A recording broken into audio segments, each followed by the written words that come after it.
ਜਾਪਦੀ ਜੋਤ जुगो जुगो टल धन धन साहिब श्री गुरु ग्रंथ साहिब जी की पावन ते पवित्र हजूरी दे विच जुड़ बैठी समूची साध संगत जी। वाहिगुरू जी का खालसा वाहिगुरू जी की फतेह। आप सब बहुत ही भागा वाले हो जो कि त्याग की मूर्त हिंद की चादर धन धन साहिब श्री गुरु तेग बहादुर जी के शहीदी दिहाड़े को समर्पित इस समागम के शिरकत कर रहे हो। धन धन साहिब श्री गुरु तेग बहादुर जी महाराज लिखते ने, जग रचना सब झूठ है जान ले उरे मीत, कहो नानक तेर ना रहे ज्यों बालू की पीत। राम गयो रावण गयो जा तो बहु परवार, कहो नानक थिर कछ नहीं सपने जो संसार। चिंता ताकि कीजिए जो अनहोनी होए, एहे मार्ग संसार को नानक थिर नहीं होए। जो उपजया सो बिरस है परो आज को काल, नानक हर गुण गाय ले छाड़ सकल जंजाल।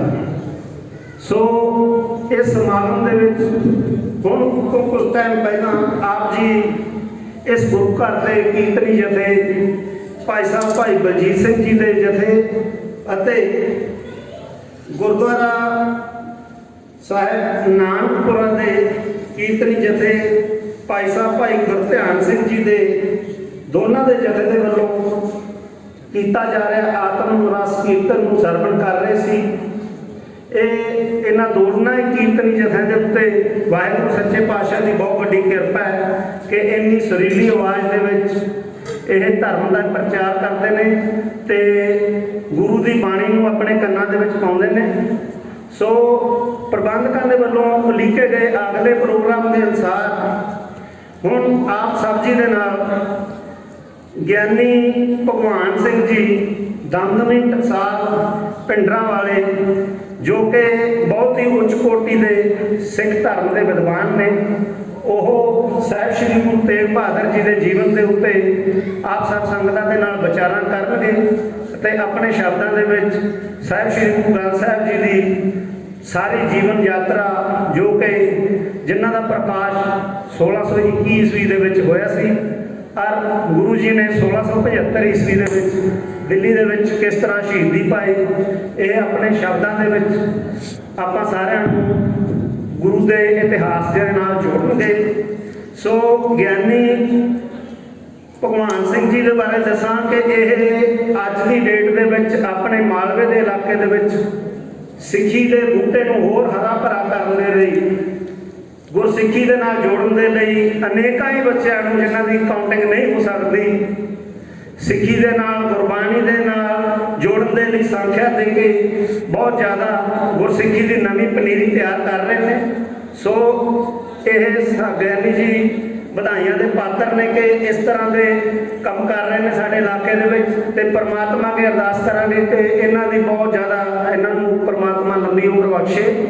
सो हुण भाई साहब जी नूं बेनती करांगे ज्ञानी जी नूं कि अपने विचारां राहीं गुरु जी के जीवन ते झात पाउणगे। ज्ञानी जी आओ आपां पहलां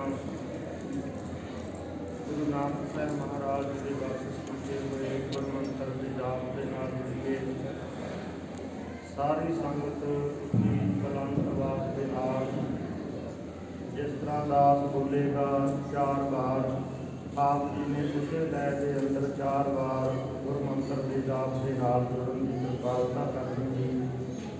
उपरंत गुरु बख्शिश की हुई गुरमुख उचार के नाल जुड़न का यत्न करांगे जी।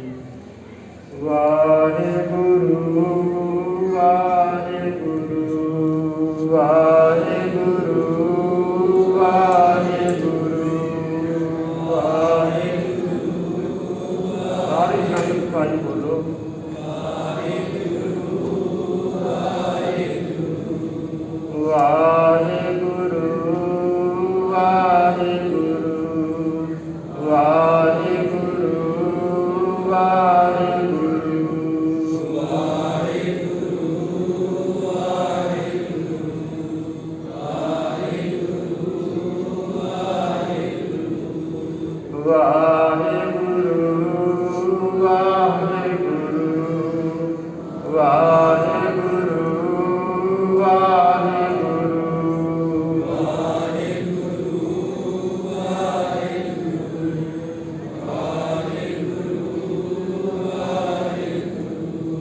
ਵਾਹਿਗੁਰੂ ਵਾਹਿਗੁਰੂ ਵਾਹਿਗੁਰੂ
ਇੱਕ ਓੰਕਾਰ ਸਤਿਨਾਮ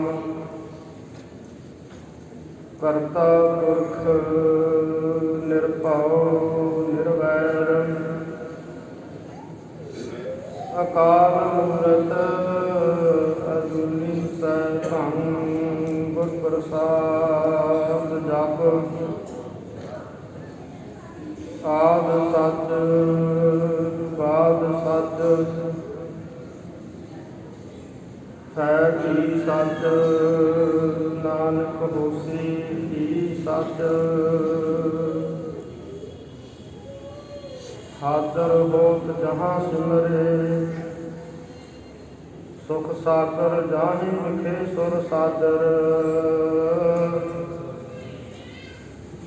ਬਾਦ ਰਹਿ ਸਿਖਵੈ ਨਰਸੋ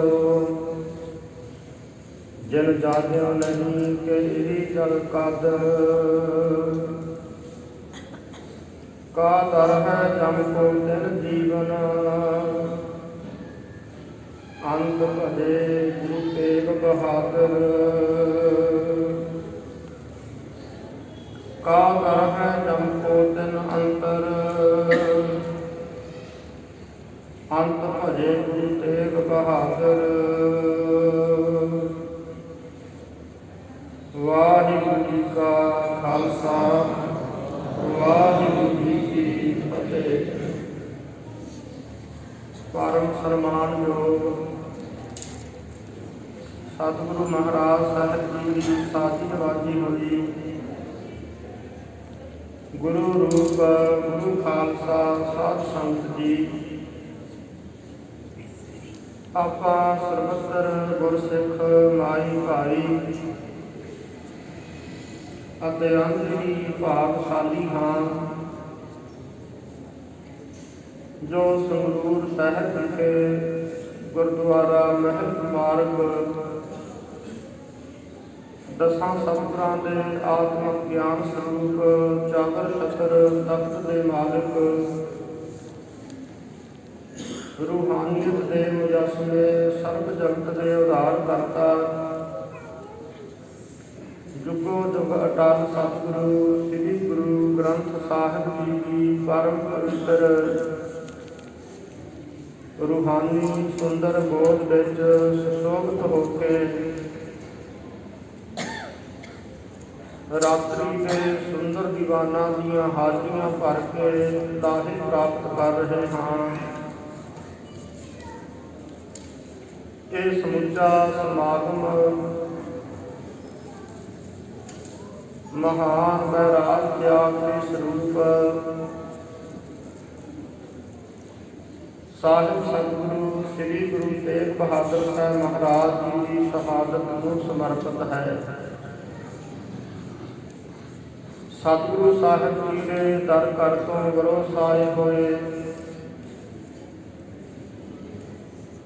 रागी सिंह साहबाना ने बहुत ही सुंदर गुरु की अमृत बाणी के मनोहर शब्द कीर्तन आपा सरवण करवाए गए। अखीर के शब्द पढ़ रहे सन धन गुरु प्यारे। भाई साहिब भाई गुरदास साहब जी ने जिथे सतगुरु गुरु नानक साहब जी तो लैके पीढ़ी पीढ़ी के मालक सतगुरु गुरु हरगोबिंद साहब जी तक छे गुरु साहिबान की रज के उपमा की है। उथे उन्होंने साहिब सतगुरु श्री गुरु ग्रंथ साहिब जी की अमृत बाणी के अनुसार सिक्खी की रहनी और गुरसिख के नियम के असूलों को भाई साहब भाई गुरदास साहब जी ने निखेरिया है। भाई साहब भाई गुरदास साहब जी सिख पंथ के विच वो महान व्याख्याकार हैं, महान सर्वोत्तम हैं, जिन्हां दा सिख कौम दे विच महान उच्चा दर्जा है, जिन्हां की बाणी नूं आद श्री गुरु ग्रंथ साहिब जी की पवित्र अमृत गुरबाणी की कुंजी होने का रुतबा प्राप्त होया है। साहिब सतगुरु श्री गुरु अर्जन देव महाराज जी शहीदां दे सरताज उन्होंने इतिहासक तौर पर ये बचन कहे ने जो भाई गुरदास मखानी गुरबाणी की कुंजी बाणी। ये जो भाई साहब भाई गुरदास साहब जी ने बाणी की रचना की है, ये श्री गुरु ग्रंथ साहिब जी के बोझ अर्थां की कुंजी है। जिस तरह एक जिंदरा कुंजी तो बगैर कदे खुलता नहीं, इस तरह गुरबाणी के महान बोझ भेद गुरबाणी के महान अंतरीन भाव भाई गुरदास साहब जी की बाणी पढ़ के ही खुलते हैं। गुरु घर के अंदर भाई गुरदास साहब जी का महान बड़ा रुतबा है। जिस तरह हिंदू मत के विच वेद व्यास जी नूं महान व्याख्याकार ते महान विद्वान मन्निया जाता है, ਮੁਸਲਮਾਨੀ ਮੱਤ ਦੇ ਵਿੱਚ ਇਮਾਮੇ ਆਜ਼ਮ ਨੂੰ ਮਹਾਨ ਵੱਡਾ ਰਾਈਟਰ ਕਰਕੇ ਮੰਨਿਆ ਗਿਆ ਹੈ। ਸਿੱਖ ਪੰਥ ਦੇ ਵਿੱਚ ਉਹਨਾਂ ਦੇ ਨਾਲੋਂ ਵੀ ਮਹਾਨ ਰੁਤਬਾ ਭਾਈ ਸਾਹਿਬ ਭਾਈ ਗੁਰਦਾਸ ਜੀ ਦਾ ਹੈ। ਗੁਰੂ ਘਰ ਦੇ ਅੰਦਰ ਦੋ ਭਾਈ ਗੁਰਦਾਸ ਸਾਹਿਬ ਹੋਏ ਨੇ। ਇੱਕ ਤਾਂ ਸਤਿਗੁਰੂ ਸ੍ਰੀ ਗੁਰੂ ਅਰਜਨ ਦੇਵ ਮਹਾਰਾਜ ਜੀ ਦੇ ਸੰਸਾਰੀ ਸੰਬੰਧ ਕਰਕੇ ਮਾਮਾ ਜੀ ਦੇ ਥਾਂ ਤੇ ਲੱਗਦੇ ਸਨ, ਜਿਨ੍ਹਾਂ ਨੇ ਆਦਿ ਸ੍ਰੀ ਗੁਰੂ ਗ੍ਰੰਥ ਸਾਹਿਬ ਜੀ ਦੀ ਸੰਪੂਰਨ ਗੁਰਬਾਣੀ ਸਤਿਗੁਰੂ ਸ੍ਰੀ ਗੁਰੂ ਅਰਜਨ ਦੇਵ ਮਹਾਰਾਜ ਜੀ ਦੀ ਤਾਬਿਆਂ ਵਿੱਚ ਲਿਖਾਈ ਕੀਤੀ। ਔਰ ਸਭ ਤੋਂ ਪਹਿਲੇ ਸ੍ਰੀ ਅਕਾਲ ਤਖਤ ਸਾਹਿਬ ਜੀ ਦੇ ਜਥੇਦਾਰ ਸਾਹਿਬ ਹੋਏ ਹਨ। ਤੇ ਦੂਜੇ ਭਾਈ ਸਾਹਿਬ ਭਾਈ ਗੁਰਦਾਸ ਜੀ ਭਾਈ ਪਹਿਲੋ ਕੀ ਵੰਸ਼ ਦੇ ਵਿੱਚੋਂ ਹੋਏ ਨੇ, ਜਿਨ੍ਹਾਂ ਨੇ ਦਸਮ ਪਾਤਸ਼ਾਹ ਸ੍ਰੀ ਗੁਰੂ ਗੋਬਿੰਦ ਸਿੰਘ ਸਾਹਿਬ ਮਹਾਰਾਜ ਜੀ ਦੇ ਕੋਲੋਂ ਖੰਡੇ ਦੀ ਪਾਹੁਲ ਪ੍ਰਾਪਤ ਕੀਤੀ। ਤੇ ਉਹਨਾਂ ਨੇ 41ਵੀਂ ਵਾਰ ਭਾਈ ਗੁਰਦਾਸ ਸਾਹਿਬ ਜੀ ਦੀ ਰਚਨਾ ਹੈ, ਜੋ ਆਪਾਂ ਆਮ ਤੌਰ ਤੇ ਹਰ ਇੱਕ ਗੁਰਸਿੱਖ ਪੜ੍ਹਦੇ ਹਾਂ। ਮਹਿ ਪ੍ਰਭ ਪਿਓ ਮਰਦ ਅਗੰਮੜਾ ਵਰਿਆਮ ਅਕੀਲਾ, ਵਾਹ ਵਾਹ ਗੁਰੂ ਗੋਬਿੰਦ ਸਿੰਘ ਆਪੇ ਗੁਰ ਜੇਲਾ। ਇਹ ਵੀ ਦੂਸਰੇ ਭਾਈ ਸਾਹਿਬ ਭਾਈ ਗੁਰਦਾਸ ਸਾਹਿਬ ਜੀ ਦੀ ਰਚਨਾ ਹੈ। 40 ਵਾਰਾਂ ਭਾਈ ਗੁਰਦਾਸ ਭੱਲੇ ਕੀਤੀਆਂ ਹਨ। 41ਵੀਂ ਵਾਰ ਭਾਈ ਸਾਹਿਬ ਭਾਈ ਗੁਰਦਾਸ ਭਾਈ ਪਹਿਲੋ ਜੀਕੇ ਦੀ ਹੈ। ਸੋ ਭਾਈ ਸਾਹਿਬ ਭਾਈ ਗੁਰਦਾਸ ਸਾਹਿਬ ਜੀ ਦੀ ਬਾਣੀ ਦੇ ਵਿੱਚੋਂ ਗੁਰੂ ਕੇ ਰਾਗੀ ਸਿੰਘ ਸਾਹਿਬਾਨਾਂ ਨੇ ਬੜੇ ਪ੍ਰੇਮ ਦੇ ਨਾਲ ਇਹ ਸ਼ਬਦ ਪੜ੍ਹੇ ਹਨ। ਤੇ ਨਾਲ ਨਾਲ ਉਹਨਾਂ ਨੇ ਇਸ਼ਾਰਾ ਵੀ ਕੀਤਾ ਕਿ ਜਿਹੜੇ ਸਿੱਖ ਸਤਿਗੁਰੂ ਸ੍ਰੀ ਗੁਰੂ ਤੇਗ ਬਹਾਦਰ ਮਹਾਰਾਜ ਜੀ ਦੇ ਨਾਲ ਸਨ ਉਹ ਧੰਨ ਨੇ, ਤੇ ਧੰਨ ਹਨ ਸਤਿਗੁਰੂ ਜੀ ਆਪ। ਸਾਧ ਸੰਗਤ ਜੀ ਸਤਿਗੁਰੂ ਸ੍ਰੀ ਗੁਰੂ ਤੇਗ ਬਹਾਦਰ ਸਾਹਿਬ ਮਹਾਰਾਜ ਜੀ ਦਾ ਮਹਾਨ ਸੁੰਦਰ ਤੇ ਲਾਸਾਨੀ ਜੀਵਨ ਹੈ।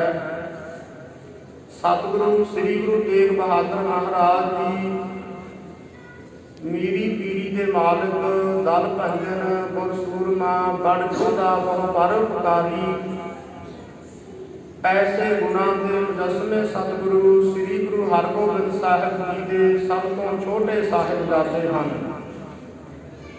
ਗੁਰੂ ਹਰਗੋਬਿੰਦ ਸਾਹਿਬ ਜੀ ਦੇ ਘਰ ਦੇ ਅੰਦਰ 5 ਸਾਹਿਬਜ਼ਾਦਿਆਂ ਦੇ ਅਵਤਾਰ ਹੋਏ। ਇੱਕ ਬੇਟੀ ਇੱਕ ਸਪੁੱਤਰੀ ਦਾ ਜਨਮ ਹੋਇਆ ਹੈ। ਸਤਿਗੁਰੂ ਸ੍ਰੀ ਗੁਰੂ ਹਰਗੋਬਿੰਦ ਸਾਹਿਬ ਮਹਾਰਾਜ ਜੀ ਦੀ ਸਪੁੱਤਰੀ ਬੀਜੀ ਪੀਰੋ ਜੀ ਹੈ। ਤੇ ਸਤਿਗੁਰੂ ਗੁਰੂ ਹਰਗੋਬਿੰਦ ਸਾਹਿਬ ਜੀ ਦੇ ਵੱਡੇ ਸਾਹਿਬਜ਼ਾਦੇ ਬਾਬਾ ਗੁਰਦਿੱਤਾ ਜੀ ਹਨ। ਬਾਬਾ ਗੁਰਦਿੱਤਾ ਜੀ, ਬਾਬਾ ਸੂਰਜਮਲ ਜੀ, ਬਾਬਾ ਅਨੀ ਰਾਏ ਜੀ, ਬਾਬਾ ਅਟਲ ਰਾਏ ਜੀ ਸਭ ਤੋਂ ਛੋਟੇ ਸ੍ਰੀ ਤੇਗ ਬਹਾਦਰ ਸਾਹਿਬ ਹਨ। ਦਾਸ ਨਾਲ ਇਹ ਇੱਕ ਬੇਨਤੀ ਕਰਦੇ ਨੇ, ਭਾਵੇਂ ਸਾਡੇ ਕੁਝ ਲਿਖਾਰੀਆਂ ਨੇ ਲੇਖਕਾਂ ਨੇ ਇਹ ਗੱਲ ਲਿਖੀ ਹੈ ਕਿ ਸਤਿਗੁਰੂ ਗੁਰੂ ਤੇਗ ਬਹਾਦਰ ਸਾਹਿਬ ਜੀ ਦਾ ਪਹਿਲਾ ਨਾਮ ਤਿਆਗ ਮੱਲ ਸੀ। ਸਾਧ ਸੰਗਤ ਜੀ, ਜਿਸ ਤਰ੍ਹਾਂ ਸਤਿਗੁਰੂ ਸ੍ਰੀ ਗੁਰੂ ਅੰਗਦ ਦੇਵ ਮਹਾਰਾਜ ਜੀ ਦਾ ਪਹਿਲਾ ਨਾਮ ਭਾਈ ਲਹਿਣਾ ਜੀ ਸੀ। ਭਾਈ ਲਹਿਣਾ ਜੀ ਦਾ ਥਾਂ ਥਾਂ ਤੇ ਜ਼ਿਕਰ ਸਤਿਗੁਰੂ ਜੀ ਦੀ ਬਾਣੀ ਦੇ ਵਿੱਚ ਵੀ ਆਇਆ ਹੈ। ਇਸੇ ਤਰ੍ਹਾਂ ਲਹਿਣੇ ਕੀਤੇ ਰਾਈ ਹੈ, ਨਾਨਕਾ ਦੋਹੀ ਖੱਟੀ ਹੈ, ਜੋਤ ਕੋਹਾ ਜੁਗਤ ਸਾਏ, ਸਹਿਤਾਇਆ ਫੇਰ ਪਲਟੀ ਹੈ। ਇਸੇ ਤਰ੍ਹਾਂ ਭਾਈ ਲਹਿਣਾ ਜੀ ਦਾ ਥਾਂ ਥਾਂ ਤੇ ਜ਼ਿਕਰ ਆਇਆ ਹੈ। ਸ੍ਰੀ ਗੁਰੂ ਗ੍ਰੰਥ ਸਾਹਿਬ ਜੀ ਦੀ ਬਾਣੀ ਦੇ ਅੰਦਰ ਵੀ ਭਾਈ ਸਾਹਿਬ ਭਾਈ ਗੁਰਦਾਸ ਸਾਹਿਬ ਜੀ ਨੇ ਵੀ ਆਪਣੀ ਬਾਣੀ ਵਿੱਚ ਭਾਈ ਲਹਿਣਾ ਜੀ ਦਾ ਜ਼ਿਕਰ ਕੀਤਾ ਹੈ। ਇਸੇ ਤਰ੍ਹਾਂ ਸਤਿਗੁਰੂ ਸ੍ਰੀ ਗੁਰੂ ਤੇਗ ਬਹਾਦਰ ਮਹਾਰਾਜ ਜੀ ਦਾ ਤਿਆਗ ਮੱਲ ਨਾਮ ਦਾ ਜ਼ਿਕਰ ਸ੍ਰੀ ਗੁਰੂ ਗੋਬਿੰਦ ਸਿੰਘ ਸਾਹਿਬ ਮਹਾਰਾਜ ਜੀ ਦੀ ਕਿਸੇ ਵੀ ਰਚਨਾ ਦੇ ਵਿੱਚ ਸਾਨੂੰ ਲਿਖਿਆ ਹੋਇਆ ਮਿਲਦਾ ਨਹੀਂ ਹੈ। ਇਸ ਕਰਕੇ ਆਮ ਤੌਰ ਤੇ ਇਹ ਗੁਰਸਿੱਖਾਂ ਦਾ ਅਕੀਦਾ ਹੈ ਕਿ ਸਾਹਿਬ ਸਤਿਗੁਰੂ ਸ੍ਰੀ ਗੁਰੂ ਹਰਗੋਬਿੰਦ ਸਾਹਿਬ ਜੀ ਦੇ ਗ੍ਰਹਿ ਵਿਖੇ ਅੰਮ੍ਰਿਤਸਰ ਦੀ ਧਰਤੀ ਤੇ ਜਿਸ ਵੇਲੇ ਸਭ ਤੋਂ ਛੋਟੇ ਸਾਹਿਬਜ਼ਾਦੇ ਸ੍ਰੀ ਤੇਗ ਬਹਾਦਰ ਸਾਹਿਬ ਜੀ ਦਾ ਅਵਤਾਰ ਹੋਇਆ, ਉਸ ਵੇਲੇ ਗੁਰੂ ਹਰਗੋਬਿੰਦ ਸਾਹਿਬ ਮਹਾਰਾਜ ਜੀ ਸ੍ਰੀ ਅਕਾਲ ਤਖਤ ਸਾਹਿਬ ਜੀ ਦੇ ਉੱਪਰ ਸਭਾਏਮਾਨ ਸਨ। ਉਸ ਵੇਲੇ ਦਾਸੀ ਨੇ ਆ ਕੇ, ਸੇਵਾਦਾਰਾਂ ਨੇ ਆ ਕੇ ਸਤਿਗੁਰੂ ਗੁਰੂ ਹਰਗੋਬਿੰਦ ਸਾਹਿਬ ਜੀ ਨੂੰ ਖਬਰ ਦਿੱਤੀ ਕਿ ਸਤਿਗੁਰੂ ਜੀ ਆਪ ਜੀ ਦੇ ਘਰ ਦੇ ਅੰਦਰ 5ਵੇਂ ਸਾਹਿਬਜ਼ਾਦੇ ਦਾ ਅਵਤਾਰ ਹੋਇਆ ਹੈ।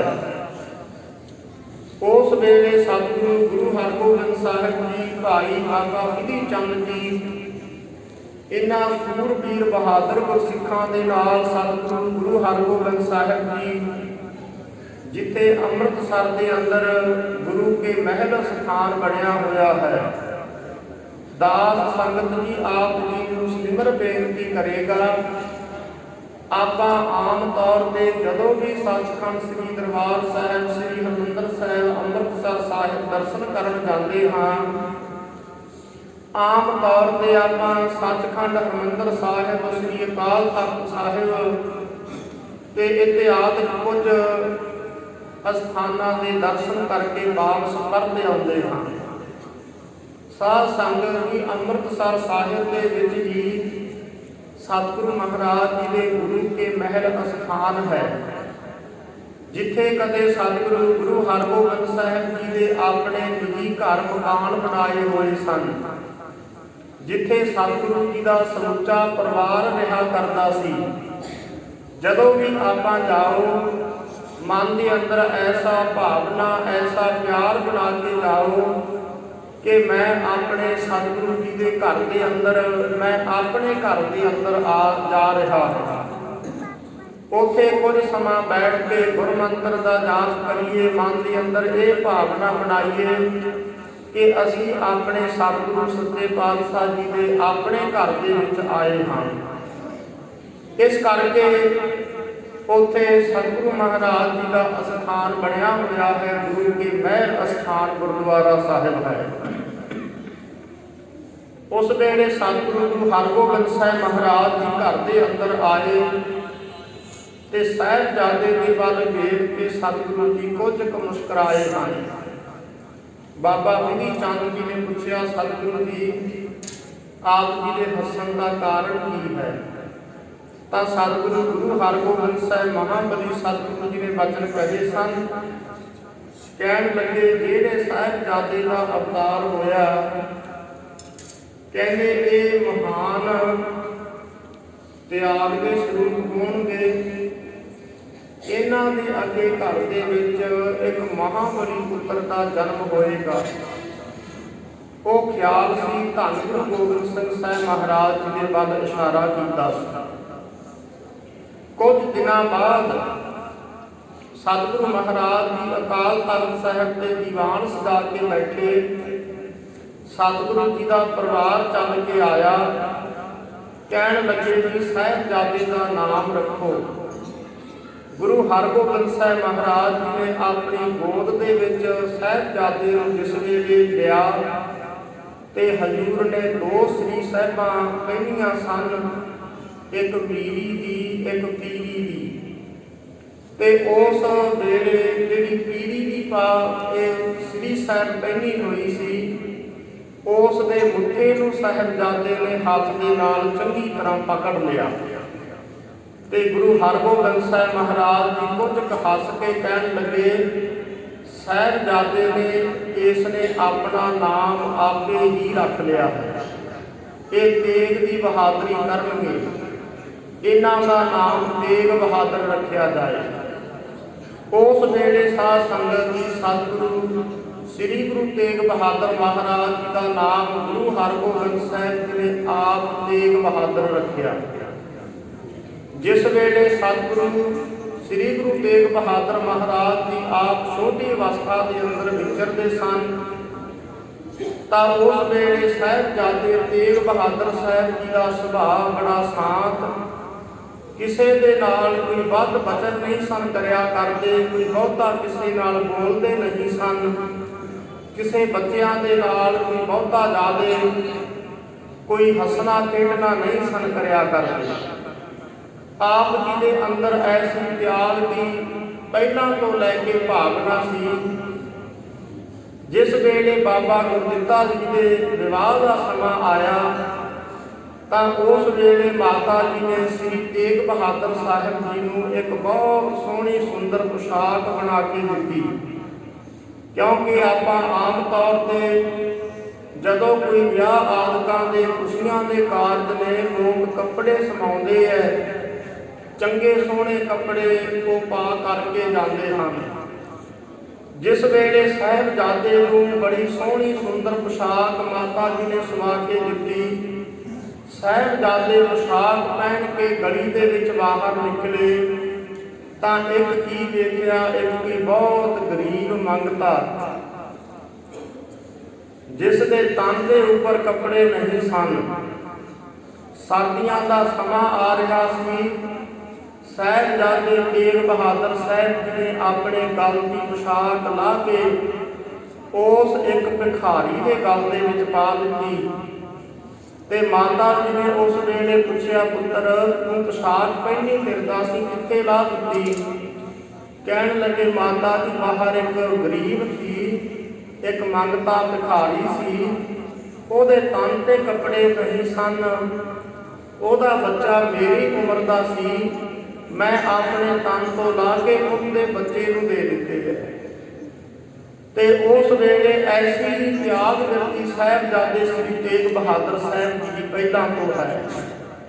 ਔਰ ਆਪ ਜੀ ਦਾ ਚੌੜਾ ਮਸਤਕ ਔਰ ਬਹੁਤ ਹੀ ਸੁੰਦਰ ਨੁਹਾਰ ਤੇ ਇਸ ਵਾਸਤੇ ਬੜੇ ਸ਼ਾਂਤ ਰਸ ਦੇ ਵਿੱਚ ਰਹਿਣ ਵਾਲੇ ਸ੍ਰੀ ਸਾਹਿਬਜ਼ਾਦੇ ਤੇਗ ਬਹਾਦਰ ਸਾਹਿਬ ਨੇ ਜਿਸ ਵੇਲੇ 14 ਸਾਲ ਦੀ ਉਮਰ ਹੋਈ, ਗੁਰੂ ਹਰਗੋਬਿੰਦ ਸਾਹਿਬ ਜੀ ਦਾ ਇੱਧਰ ਚੌਥਾ ਜੰਗ ਕਰਤਾਰਪੁਰ ਦਾ ਆਇਆ।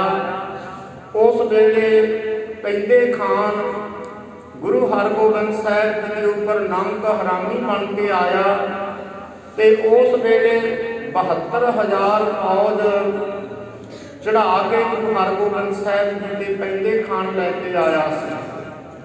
ਸਾਹਿਬਜ਼ਾਦੇ ਤੇਗ ਬਹਾਦਰ ਸਾਹਿਬ ਜੀ ਦੀ ਉਮਰ ਉਸ ਵੇਲੇ 14 ਸਾਲ ਸੀ।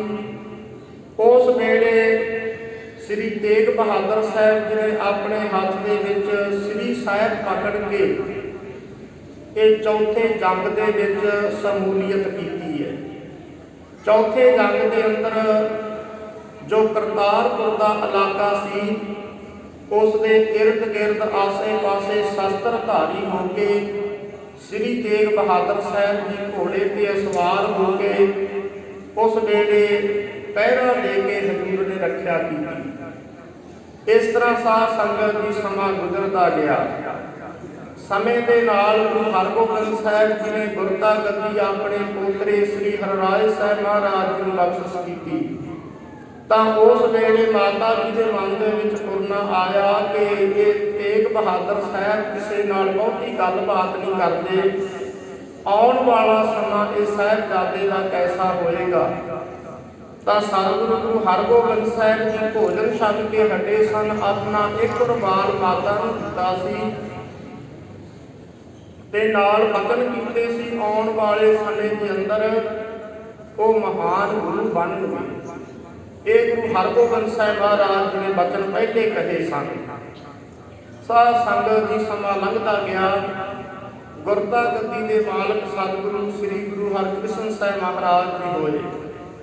ਸਤਿਗੁਰੂ ਹਰਕ੍ਰਿਸ਼ਨ ਸਾਹਿਬ ਮਹਾਰਾਜ ਸੱਚੇ ਪਾਤਸ਼ਾਹ ਜੀ ਨੇ ਦਿੱਲੀ ਜਾ ਕਰਕੇ ਆਪਣਾ ਪੰਜ ਭੌਤਿਕ ਸਰੀਰ ਤਿਆਗਿਆ ਤੇ ਉਸ ਵੇਲੇ ਹਜ਼ੂਰ ਨੇ ਨਾਲ ਬਚਨ ਕਹਿ ਦਿੱਤੇ ਸੀ, ਬਾਬਾ ਵਸਹਿ ਬੀਚ ਬਕਾਲੇ ਬਲਗੁਰ ਸੰਗਤ ਸਗਲ ਸੰਭਾਲੇ। ਤੇ ਇਧਰ ਸਤਿਗੁਰੂ ਤੇਗ ਬਹਾਦਰ ਸਾਹਿਬ ਜੀ ਬਾਬੇ ਬਕਾਲੇ ਦੀ ਧਰਤੀ ਤੇ ਬਹੁਤ ਲੰਮਾ ਸਮਾਂ ਜੋ ਇਤਿਹਾਸਕਾਰਾਂ ਨੇ 26 ਸਾਲ ਕੁਝ ਮਹੀਨੇ ਤੇ ਕੁਝ ਦਿਨਾਂ ਦਾ ਜ਼ਿਕਰ ਕੀਤਾ ਹੈ। ਬਹੁਤੇ ਜਿਹੜੇ ਇਤਿਹਾਸਕਾਰ ਗੁਰਸਿੱਖ ਹਨ ਤਾਂ ਉਸ ਵੇਲੇ ਸਤਿਗੁਰੂ ਸ੍ਰੀ ਗੁਰੂ ਤੇਗ ਬਹਾਦਰ ਮਹਾਰਾਜ ਜੀ ਫਿਰ ਵੀ ਆਪਣੇ ਸੁਭਾਅ ਦੇ ਮੁਤਾਬਕ ਬਹੁਤ ਘੱਟ ਹੀ ਵਚਨ ਕਰਦੇ, ਬਹੁਤ ਘੱਟ ਬਾਹਰ ਨਿਕਲਦੇ, ਜ਼ਿਆਦਾਤਰ ਭਜਨ ਬੰਦਗੀ ਸਿਮਰਨ ਦੇ ਵਿੱਚ ਹੀ ਆਪ ਜੀ ਸਮਾਂ ਬਤੀਤ ਕਰਦੇ। ਕੁਝ ਸਮਾਂ ਆਪ ਜੀ ਨੇ ਗੁਰਮਤਿ ਗੁਰਸਿੱਖੀ ਦਾ ਪ੍ਰਚਾਰ ਵੀ ਕੀਤਾ। ਇਲਾਕੇ ਦੇ ਅੰਦਰ ਹਜ਼ੂਰ ਵਿਚਰਦੇ ਰਹੇ, ਪਰ ਜ਼ਿਆਦਾਤਰ ਹਜ਼ੂਰ ਭੋਰੇ ਦੇ ਅੰਦਰ ਬੈਠ ਕੇ ਬੰਦਗੀ ਕਰਦੇ ਰਹੇ। ਅੱਜ ਵੀ ਜਦੋਂ ਬਾਬੇ ਬਕਾਲੇ ਦੀ ਧਰਤੀ ਤੇ ਜਾਈਏ, ਸਾਧ ਸੰਗਤ ਦੀ ਅੱਜ ਵੀ ਉਹ ਮੂੰਹ ਬੋਲ ਦੀ ਭੋਰੇ ਦੀ ਤਸਵੀਰ ਅਤੇ ਭੋਰੇ ਦੇ ਦਰਸ਼ਨ ਕੀਤੇ ਜਾਂਦੇ ਹਨ। ਸੰਗਤਾਂ ਦਰਸ਼ਨ ਕਰਦੀਆਂ ਨੇ ਜਿੱਥੇ ਹਜ਼ੂਰ ਨੇ ਬੈਠ ਕੇ ਮਹਾਨ ਵੱਡੀ ਤਪ ਤਪੱਸਿਆ ਬੰਦਗੀ ਕੀਤੀ ਹੈ। ਸਮਾਂ ਬਣਿਆ, ਭਾਈ ਮੱਖਣ ਸ਼ਾਹ ਲੁਬਾਣੇ ਸਿੱਖ ਦਾ ਜਹਾਜ਼ ਬੰਨੇ ਲਾਇਆ। ਉਹਨਾਂ ਨੇ ਸੋਨੇ ਦੀਆਂ ਮੋਹਰਾਂ ਸੁੱਟੀਆਂ, ਆਪ ਦੀ ਭਲੀ ਪ੍ਰਕਾਰ ਜਾਣਦੇ ਹੋ। ਤੇ ਉਸ ਵੇਲੇ ਉਹਨੇ ਪੰਜ ਆ ਕੇ ਮੋਹਰਾਂ ਜਿਹੜੇ ਕਿ ਬਨੌਟੀ ਬਣੇ ਹੋਏ ਗੁਰੂ ਸਨ ਉਹਨਾਂ ਦੇ ਅੱਗੇ ਰੱਖੀਆਂ, ਪਰ ਕਿਸੇ ਨੇ ਵੀ ਮੱਖਣ ਸ਼ਾਹ ਲੁਬਾਣੇ ਸਿੱਖ ਦੀ ਕੋਈ ਸਹਾਇਤਾ ਕਰਨ ਦੇ ਬਾਵਜੂਦ ਗੱਲ ਨਾ ਆਖੀ। ਅਖੀਰ ਤੇ ਸ੍ਰੀ ਤੇਗ ਬਹਾਦਰ ਸਾਹਿਬ ਮਹਾਰਾਜ ਜੀ ਦੇ ਪਾਸ ਭੋਰੇ ਵਿੱਚ ਜਦੋਂ ਜਾ ਕਰਕੇ ਭਾਈ ਮੱਖਣ ਸਾਹਿਬ ਜੀ ਨੇ ਦਰਸ਼ਨ ਕੀਤੇ, ਮਨ ਨੂੰ ਸ਼ਾਂਤੀ ਆ ਗਈ, ਮਨ ਦੇ ਅੰਦਰ ਕੋਈ ਅਗੰਮੀ ਖੇੜਾ ਤੇ ਖੁਸ਼ੀ ਹੋਈ। ਉਸ ਵੇਲੇ ਸਾਧ ਸੰਗਤ ਦੀ ਸਤਿਗੁਰੂ ਜੀ ਨੇ ਆਪਣਾ ਸੱਜਾ ਮੋਢਾ ਵਿਖਾਇਆ ਤੇ ਭਾਈ ਜੀ ਉਸ ਵੇਲੇ 500 ਸੋਨੇ ਦੀ ਮੋਹਰ ਸੁਖਣਾ ਸੁਖੀ ਸੀ ਤੇ ਅੱਜ ਇਹ ਕੇਵਲ 5 ਰੱਖ ਕੇ ਤੇ ਗੁਰੂ ਦੇ ਨਾਲ ਵਚਨ ਕਰਕੇ ਹੁਣ ਤੂੰ ਆਪਣੇ ਵਚਨ ਤੋਂ ਫਿਰ ਰਿਹਾ। ਉਸ ਵੇਲੇ ਭਾਈ ਮੱਖਣ ਸ਼ਾਹ ਲੁਬਾਣੇ ਸਿੱਖ ਨੇ ਫਿਰ ਕੋਠੇ ਤੇ ਚੜ੍ਹ ਕੇ ਆਵਾਜ਼ ਦਿੱਤੀ ਸੀ ਕਿ ਪੂਰਾ ਗੁਰੂ ਲਾਧੋ ਰੇ, ਗੁਰੂ ਲਾਧੋ ਰੇ। ਜਿਸ ਵੇਲੇ ਹਜ਼ੂਰ ਆਪ ਜੀ ਸੰਸਾਰ ਦੇ ਅੰਦਰ ਗੁਰੂ ਪ੍ਰਗਟ ਹੋਏ, ਉਸ ਵੇਲੇ ਵਿਰੋਧੀਆਂ ਨੇ ਸਤਿਗੁਰੂ ਗੁਰੂ ਤੇਗ ਬਹਾਦਰ ਮਹਾਰਾਜ ਸੱਚੇ ਪਾਤਸ਼ਾਹ ਜੀ ਦੀ ਦੀਵਾਨ ਸਜਾ ਕੇ ਬੈਠੇ ਸਨ। ਗੁਰੂ ਹਰਗੋਬਿੰਦ ਸਾਹਿਬ ਜੀ ਦਾ ਪੋਤਰਾ ਬਾਬਾ ਧੀਰ ਮੱਲ ਉਹਨੇ ਸੀਧੇ ਮਸੰਦ ਨੂੰ ਕਹਿ ਕੇ ਧੰਨ ਗੁਰੂ ਤੇਗ ਬਹਾਦਰ ਸਾਹਿਬ ਜੀ ਦੇ ਉੱਪਰ ਸੰਗਤ ਦੀ ਗੋਲੀ ਵੀ ਚਲਾ ਦਿੱਤੀ ਸੀ ਤੇ ਜਿਹੜੀ ਗੋਲੀ ਗੁਰੂ ਤੇਗ ਬਹਾਦਰ ਸਾਹਿਬ ਜੀ ਦੇ ਮਸਤਕ ਦੇ ਨਾਲ ਛੋਹ ਕੇ ਅੱਗੇ ਲੰਘ ਗਈ, ਕੁਝ ਖੂਨ ਦੀਆਂ ਬੂੰਦਾਂ ਡਿੱਗੀਆਂ ਸਨ ਤੇ ਹਜ਼ੂਰ ਨੇ ਫੇਰ ਵੀ ਕੋਈ ਮਾੜਾ ਵਚਨ ਨਹੀਂ ਬੋਲਿਆ, ਕਿਹਾ ਸੀ ਭਲੇ ਧੀਰ ਮੱਲ ਭਲੇ ਜੀ, ਭਲੇ ਧੀਰ ਮੱਲ ਭਲੇ। ਐਸੇ ਸਤਿਗੁਰੂ ਤੇਗ ਬਹਾਦਰ ਸਾਹਿਬ ਮਹਾਰਾਜ ਸ਼ਾਂਤੀ ਦੇ ਮਹਾਨ ਸਾਗਰ ਹਨ। ਤਾਂ ਉਸ ਵੇਲੇ ਸਤਿਗੁਰੂ ਤੇਗ ਬਹਾਦਰ ਸਾਹਿਬ ਸੱਚੇ ਪਾਤਸ਼ਾਹ ਜੀ ਦੀ ਉਸ ਵੇਲੇ ਭਾਈ ਮੱਖਣ ਸਾਹਿਬ ਜੀ ਨੇ ਬੇਨਤੀਆਂ ਕਰਕੇ ਹਜ਼ੂਰ ਨੂੰ ਪ੍ਰਗਟ ਕੀਤਾ ਤੇ ਉਸ ਤੋਂ ਬਾਅਦ ਆਪ ਜੀ ਨੇ ਫਿਰ ਸਾਧ ਸੰਗਤ ਦੀ ਪਹਾੜਾਂ ਦੇ ਅੰਦਰ ਜਿਹੜਾ ਅਨੰਦਪੁਰ ਸਾਹਿਬ ਅਸਥਾਨ ਹੈ, ਉਸ ਵੇਲੇ ਇਸ ਨੂੰ ਮਾਖੋਵਾਲ ਦੀ ਧਰਤੀ ਕਿਹਾ ਜਾਂਦਾ ਸੀ। ਹਜ਼ੂਰ ਨੇ 1,57,000 ਰੁਪਏ ਦੇ ਕੇ ਦੀਪ ਚੰਦ ਜੋ ਭੀਮ ਚੰਦ ਦਾ ਪਿਤਾ ਸੀ, ਉਸ ਦੇ ਕੋਲੋਂ ਹਜ਼ੂਰ ਨੇ ਇਹ ਧਰਤੀ ਮੁੱਲ ਖਰੀਦੀ। ਉੱਥੇ ਹਜ਼ੂਰ ਨੇ ਸੁਹਾਵਣਾ ਪਹਾੜਾਂ ਵਿੱਚ ਨਗਰ ਕਾਇਮ ਕੀਤਾ, ਨਗਰ ਬਣਾਇਆ, ਜਿਸ ਦਾ ਨਾਮ ਹਜ਼ੂਰ ਨੇ ਸਾਹਿਬਜ਼ਾਦੇ ਸ੍ਰੀ ਗੋਬਿੰਦ ਰਾਏ ਜੀ ਦੇ ਕੋਲੋਂ ਜਿਸ ਵੇਲੇ ਪਟਨਾ ਸਾਹਿਬ ਤੋਂ ਵਾਪਸ ਆਏ ਸਨ ਤੇ ਪਹਿਲੇ ਇਸ ਦਾ ਨਾਮ ਚੱਕ ਨਾਨਕੀ ਰੱਖਿਆ ਗਿਆ। ਉਸ ਤੋਂ ਬਾਅਦ ਫਿਰ ਜਦੋਂ ਗੁਰੂ ਗੋਬਿੰਦ ਸਿੰਘ ਮਹਾਰਾਜ ਜੀ ਪਟਨਾ ਸਾਹਿਬ ਤੋਂ 6 ਸਾਲ ਬਾਅਦ ਇੱਧਰ ਅਨੰਦਪੁਰ ਸਾਹਿਬ ਦੇ ਵਿੱਚ ਆਏ ਸਨ, ਉਸ ਵੇਲੇ ਨਾਮ ਫਿਰ ਇਸ ਦਾ ਅਨੰਦਪੁਰ ਸਾਹਿਬ ਰੱਖਿਆ ਗਿਆ। ਸਾਧ ਸੰਗਤ ਦੀ ਅਨੰਦਪੁਰ ਸਾਹਿਬ ਜੀ ਦੀ ਧਰਤੀ ਤੇ ਗੁਰੂ ਤੇਗ ਬਹਾਦਰ ਸਾਹਿਬ ਮਹਾਰਾਜ ਜੀ ਨੇ ਬਹੁਤ ਲੰਮਾ ਸਮਾਂ ਬਤੀਤ ਕੀਤਾ। ਸਤਿਗੁਰੂ ਗੁਰੂ ਤੇਗ ਬਹਾਦਰ ਮਹਾਰਾਜ ਜੀ ਜਿਸ ਵੇਲੇ ਅਨੰਦਪੁਰ ਸਾਹਿਬ ਦੇ ਅੰਦਰ ਵਿਰਾਜਮਾਨ ਹੋ ਰਹੇ ਸਨ ਤਾਂ ਉਸ ਵੇਲੇ ਸਮੇਂ ਨੇ ਕਰਵਟ ਬਦਲੀ। ਜਿਹੜਾ ਸਮੇਂ ਦਾ ਬਾਦਸ਼ਾਹ ਔਰੰਗਜ਼ੇਬ ਸੀ, ਉਸ ਨੇ ਬਹੁਤ ਭਾਰੀ ਵੱਡੀ ਅੱਗ ਚੁੱਕੀ ਹੋਈ ਸੀ। ਉਸ ਨੇ ਅੱਗ ਕੀ ਚੁੱਕੀ? ਜਿਹੜਾ ਔਰੰਗਜ਼ੇਬ ਬਾਦਸ਼ਾਹ ਸੀ, ਉਸ ਨੇ ਆਪਣੀ ਸਭਾ ਦੇ ਅੰਦਰ 1400 ਆਲਮ ਹਾਜ਼ਰ ਵਿਦਵਾਨ ਰੱਖੇ ਹੋਏ ਸੀ, ਜਿਹੜੇ ਆਮ ਤੌਰ ਤੇ ਮਹਾਨ ਕੋਈ ਰਾਜਨੀਤਿਕ ਜਾਂ ਕੋਈ ਮਹਾਨ ਵੱਡੇ ਸਿਆਸਤਦਾਨ ਜਾਂ ਕੋਈ ਰਾਜੇ ਮਹਾਰਾਜੇ ਹੋਇਆ ਕਰਦੇ ਨੇ।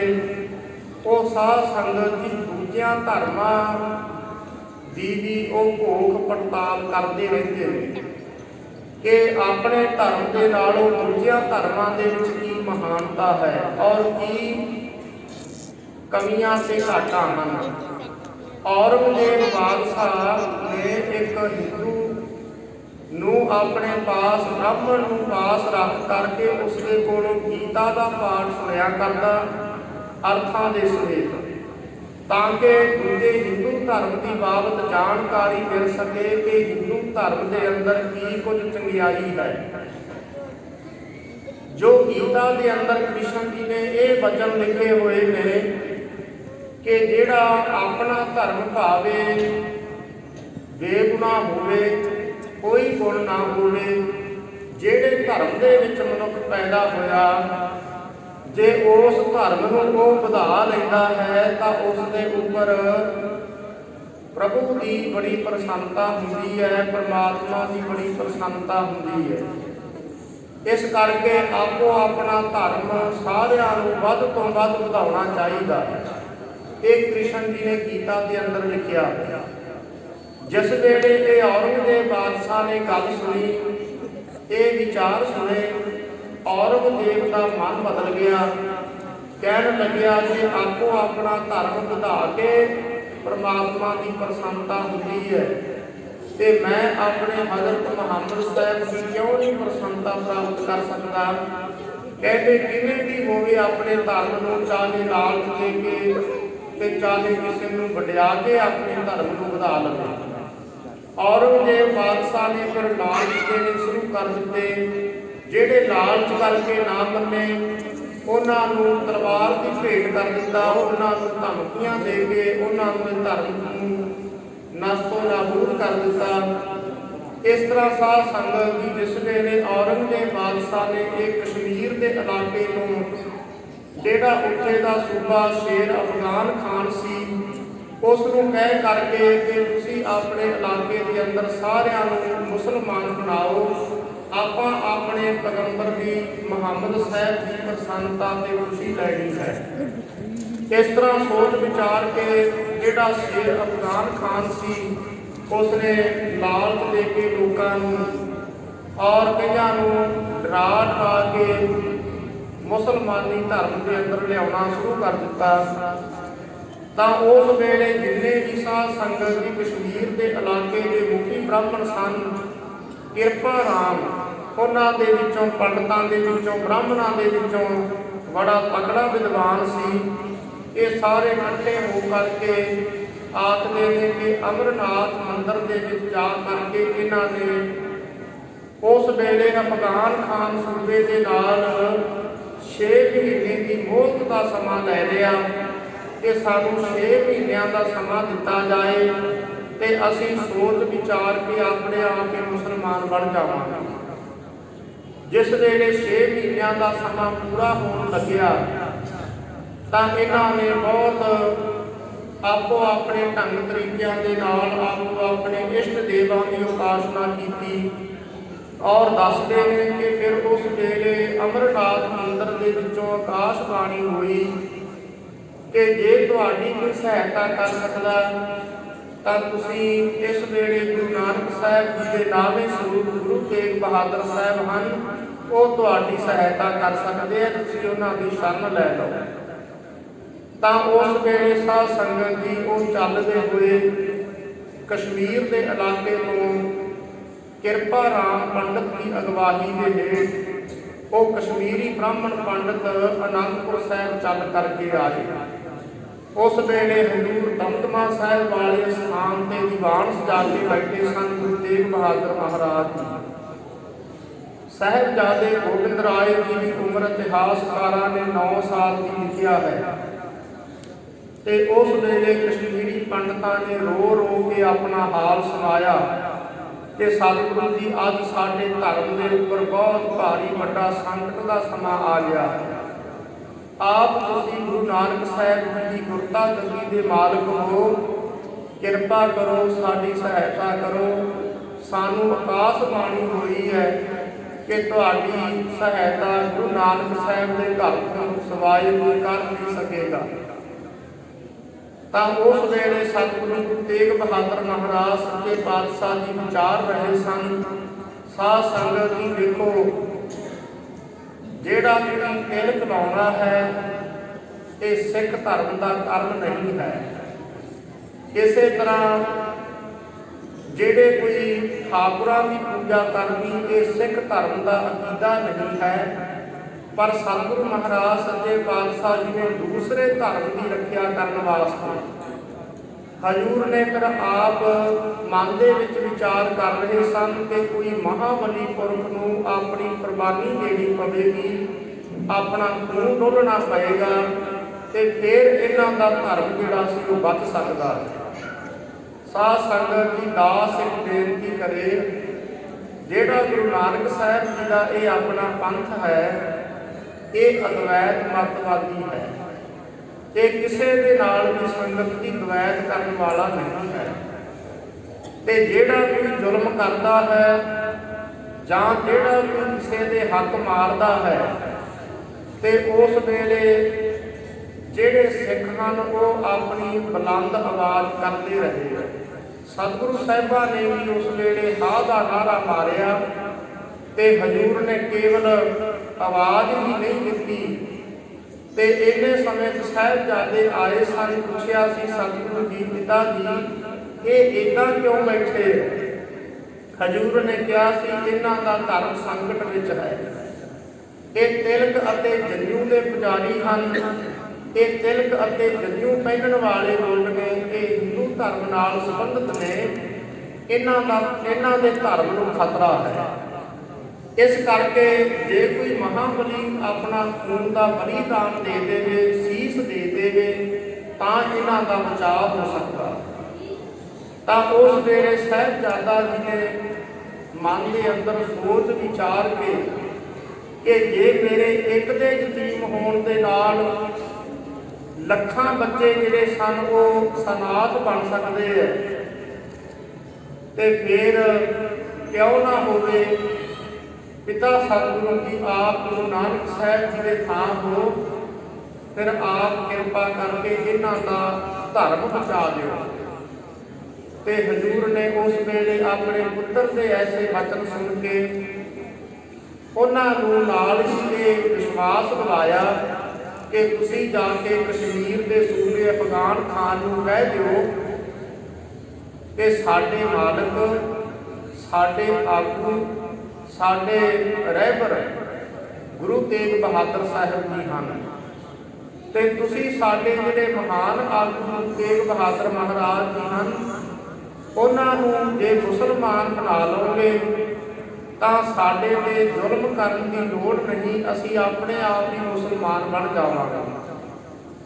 ਇਸ ਤਰ੍ਹਾਂ ਦੀ ਸੋਚ ਵਿਚਾਰ ਕਰਕੇ ਸਾਧ ਸੰਗਤ ਜੀ ਉਸ ਵੇਲੇ ਉਹ ਜਿਹੜੇ ਕਸ਼ਮੀਰੀ ਪੰਡਤ ਸਨ ਉਹ ਕਸ਼ਮੀਰ ਦੇ ਇਲਾਕੇ ਵੱਲ ਚਲੇ ਗਏ। ਸ਼ੇਰ ਅਫਗਾਨ ਖਾਨ ਨੂੰ ਜਾ ਕਰਕੇ ਉਹਨਾਂ ਨੇ ਕਹਿ ਦਿੱਤਾ, ਉਸਨੇ ਆਪਣੇ ਕੁਝ ਪਿਆਦੇ ਭੇਜ ਕੇ ਔਰੰਗਜ਼ੇਬ ਬਾਦਸ਼ਾਹ ਦੇ ਕੋਲੇ ਖਬਰ ਭੇਜ ਦਿੱਤੀ। ਤਾਂ ਔਰੰਗਜ਼ੇਬ ਬਾਦਸ਼ਾਹ ਨੇ ਗੁਰੂ ਤੇਗ ਬਹਾਦਰ ਮਹਾਰਾਜ ਜੀ ਨੂੰ ਪਕੜਨ ਵਾਸਤੇ ਕੁਝ ਸਿਪਾਹੀ ਭੇਜੇ ਤੇ ਹਜ਼ੂਰ ਨੇ ਉਹਨਾਂ ਨੂੰ ਧਰਵਾਸ ਦਿੱਤਾ। ਉਹਨਾਂ ਨੇ ਅਨੰਦਪੁਰ ਵਿੱਚ ਆ ਕੇ ਦੱਸਿਆ ਕਿ ਤੁਹਾਨੂੰ ਔਰੰਗਜ਼ੇਬ ਬਾਦਸ਼ਾਹ ਆਪਣੇ ਪਾਸ ਸੱਦ ਰਿਹਾ ਹੈ। ਸਤਿਗੁਰੂ ਮਹਾਰਾਜ ਜੀ ਕਹਿੰਦੇ ਤੁਸੀਂ ਚੱਲੋ, ਅਸੀਂ ਆਪਣੇ ਆਪ ਤੁਹਾਡੇ ਪਾਸ ਆ ਰਹੇ ਹਾਂ। ਇਸ ਕਾਰਨ ਕਰਕੇ ਜਿਹੜਾ ਦੂਜੇ ਧਰਮ ਦੀ ਰੱਖਿਆ ਦੇ ਵਾਸਤੇ ਇਹ ਉਹਨਾਂ ਨੂੰ ਧਰਵਾਸਾ ਤੇ ਦਿਲਾਸਾ ਦੇ ਸਕਦਾ ਹੈ। ਅਸੀਂ ਕੋਈ ਕਿਸੇ ਤਰ੍ਹਾਂ ਦੇ ਨਾਲ ਭੱਜਣ ਵਾਲੇ ਨਹੀਂ ਤੇ ਤੁਸੀਂ ਔਰੰਗਜ਼ੇਬ ਬਾਦਸ਼ਾਹ ਨੂੰ ਜਾ ਕੇ ਕਹਿ ਦਿਓ ਕਿ ਅਸੀਂ ਆਪਣੇ ਆਪ ਤੁਹਾਡੇ ਕੋਲ ਆ ਰਹੇ ਹਾਂ। ਸਤਿਗੁਰੂ ਗੁਰੂ ਤੇਗ ਬਹਾਦਰ ਮਹਾਰਾਜ ਸੱਚੇ ਪਾਤਸ਼ਾਹ ਜੀ ਨੇ ਸਾਧ ਸੰਗਤ ਜੀ ਇੱਕ ਪਹਿਲੇ ਯਾਤਰਾ ਕੀਤੀ। ਮੁਰਤਦ ਪੂਰਬ ਕੀਸ ਪਿਆਨਾ ਭਾਂਤ ਭਾਂਤ ਕੇ ਤੀਰਥ ਨਾਨਾ। ਗੁਰੂ ਗੋਬਿੰਦ ਸਿੰਘ ਮਹਾਰਾਜ ਜੀ ਨੇ ਆਪਣੀ ਕਲਮ ਦੇ ਨਾਲ ਇਹ ਵਚਨ ਲਿਖੇ ਨੇ ਤੇ ਹਜੂਰ ਨੇ ਇਹ ਦੂਸਰੀ ਯਾਤਰਾ ਕੀਤੀ ਹੈ। ਹਜੂਰ ਦਿੱਲੀ ਵੱਲ ਨੂੰ ਚਾਲੇ ਪਾਏ, ਘਰ ਪਰਿਵਾਰ ਨੂੰ ਸਭ ਨੂੰ ਦਿਲਾਸਾ ਦੇ ਕੇ ਹਜੂਰ ਨੂੰ ਪਤਾ ਹੈ ਕਿ ਹੁਣ ਅਸੀਂ ਮੁੜ ਕੇ ਅਨੰਦਪੁਰ ਸਾਹਿਬ ਦੇ ਵਿੱਚ ਨਹੀਂ ਆਵਣਾ। ਸਤਿਗੁਰੂ ਗੁਰੂ ਤੇਗ ਬਹਾਦਰ ਮਹਾਰਾਜ ਜੀ ਦੇ ਨਾਲ ਕੁਝ ਤਵਾਰੀਖਾਂ ਨੇ ਲਿਖਿਆ ਹੈ ਕਿ 10 ਸਿੱਖ ਸਤਿਗੁਰੂ ਜੀ ਦੇ ਨਾਲ ਗਏ, ਪਰ ਜਿਹੜੀਆਂ ਪ੍ਰਾਚੀਨ ਤਵਾਰੀਖਾਂ ਨੇ ਉਹਨਾਂ ਦੇ ਅੰਦਰ 5 ਸਿੱਖਾਂ ਦਾ ਜ਼ਿਕਰ ਆਉਂਦਾ ਕਿ ਸਤਿਗੁਰੂ ਜੀ ਦੇ ਨਾਲ 5 ਸਿੱਖ ਤੁਰੇ। ਭਾਈ ਮਤੀ ਦਾਸ ਜੀ ਦੀਵਾਨ ਸਨ ਗੁਰੂ ਕੇ, ਭਾਈ ਇਸੇ ਤਰ੍ਹਾਂ ਦਿਆਲਾ ਜੀ ਤੇ ਭਾਈ ਬੁੱਢਾ ਜੀ, ਭਾਈ ਸਾਹਿਬ ਚੰਦ ਜੀ ਔਰ ਕਈਆਂ ਨੇ ਭਾਈ ਸਤੀ ਰਾਮ ਜੀ ਦਾ ਜ਼ਿਕਰ ਵੀ ਕੀਤਾ। ਇਹ ਜਿਹੜੇ ਸਿੱਖ ਸਨ ਜਦੋਂ ਸਤਿਗੁਰੂ ਮਹਾਰਾਜ ਜੀ ਦੇ ਨਾਲ ਜੁੜੇ, ਅਨੰਦਪੁਰ ਸਾਹਿਬ ਤੋਂ ਪਹਿਲਾ ਪੜਾਅ ਗੁਰੂ ਤੇਗ ਬਹਾਦਰ ਮਹਾਰਾਜ ਜੀ ਨੇ ਕੀਰਤਪੁਰ ਸਾਹਿਬ ਵਿਖੇ ਕੀਤਾ, ਜਿੱਥੇ ਕੀਰਤਪੁਰ ਸਾਹਿਬ ਦੇ ਵਿੱਚ ਧੰਨ ਗੁਰੂ ਤੇਗ ਬਹਾਦਰ ਮਹਾਰਾਜ ਜੀ ਦੇ ਸਤਿਕਾਰਯੋਗ ਪਿਤਾ ਗੁਰੂ ਹਰਗੋਬਿੰਦ ਸਾਹਿਬ ਮਹਾਰਾਜ ਦੀ ਜੋਤੀ ਜੋਤ ਸਮਾਏ ਨੇ। ਪਤਾਲਪੁਰੀ ਅਸਥਾਨ ਤੇ ਗੁਰੂ ਤੇਗ ਬਹਾਦਰ ਮਹਾਰਾਜ ਜੀ ਨੇ ਕੜਾਹ ਪ੍ਰਸਾਦ ਦੀ ਦੇਗ ਕਰਾਈ। ਉੱਥੋਂ ਅਰਦਾਸ ਕਰਕੇ ਸਤਿਗੁਰੂ ਮਹਾਰਾਜ ਜੀ 5-7 ਸਿੱਖਾਂ ਦੇ ਸਮੇਤ ਫਿਰ ਅੱਗੇ ਚੱਲੇ।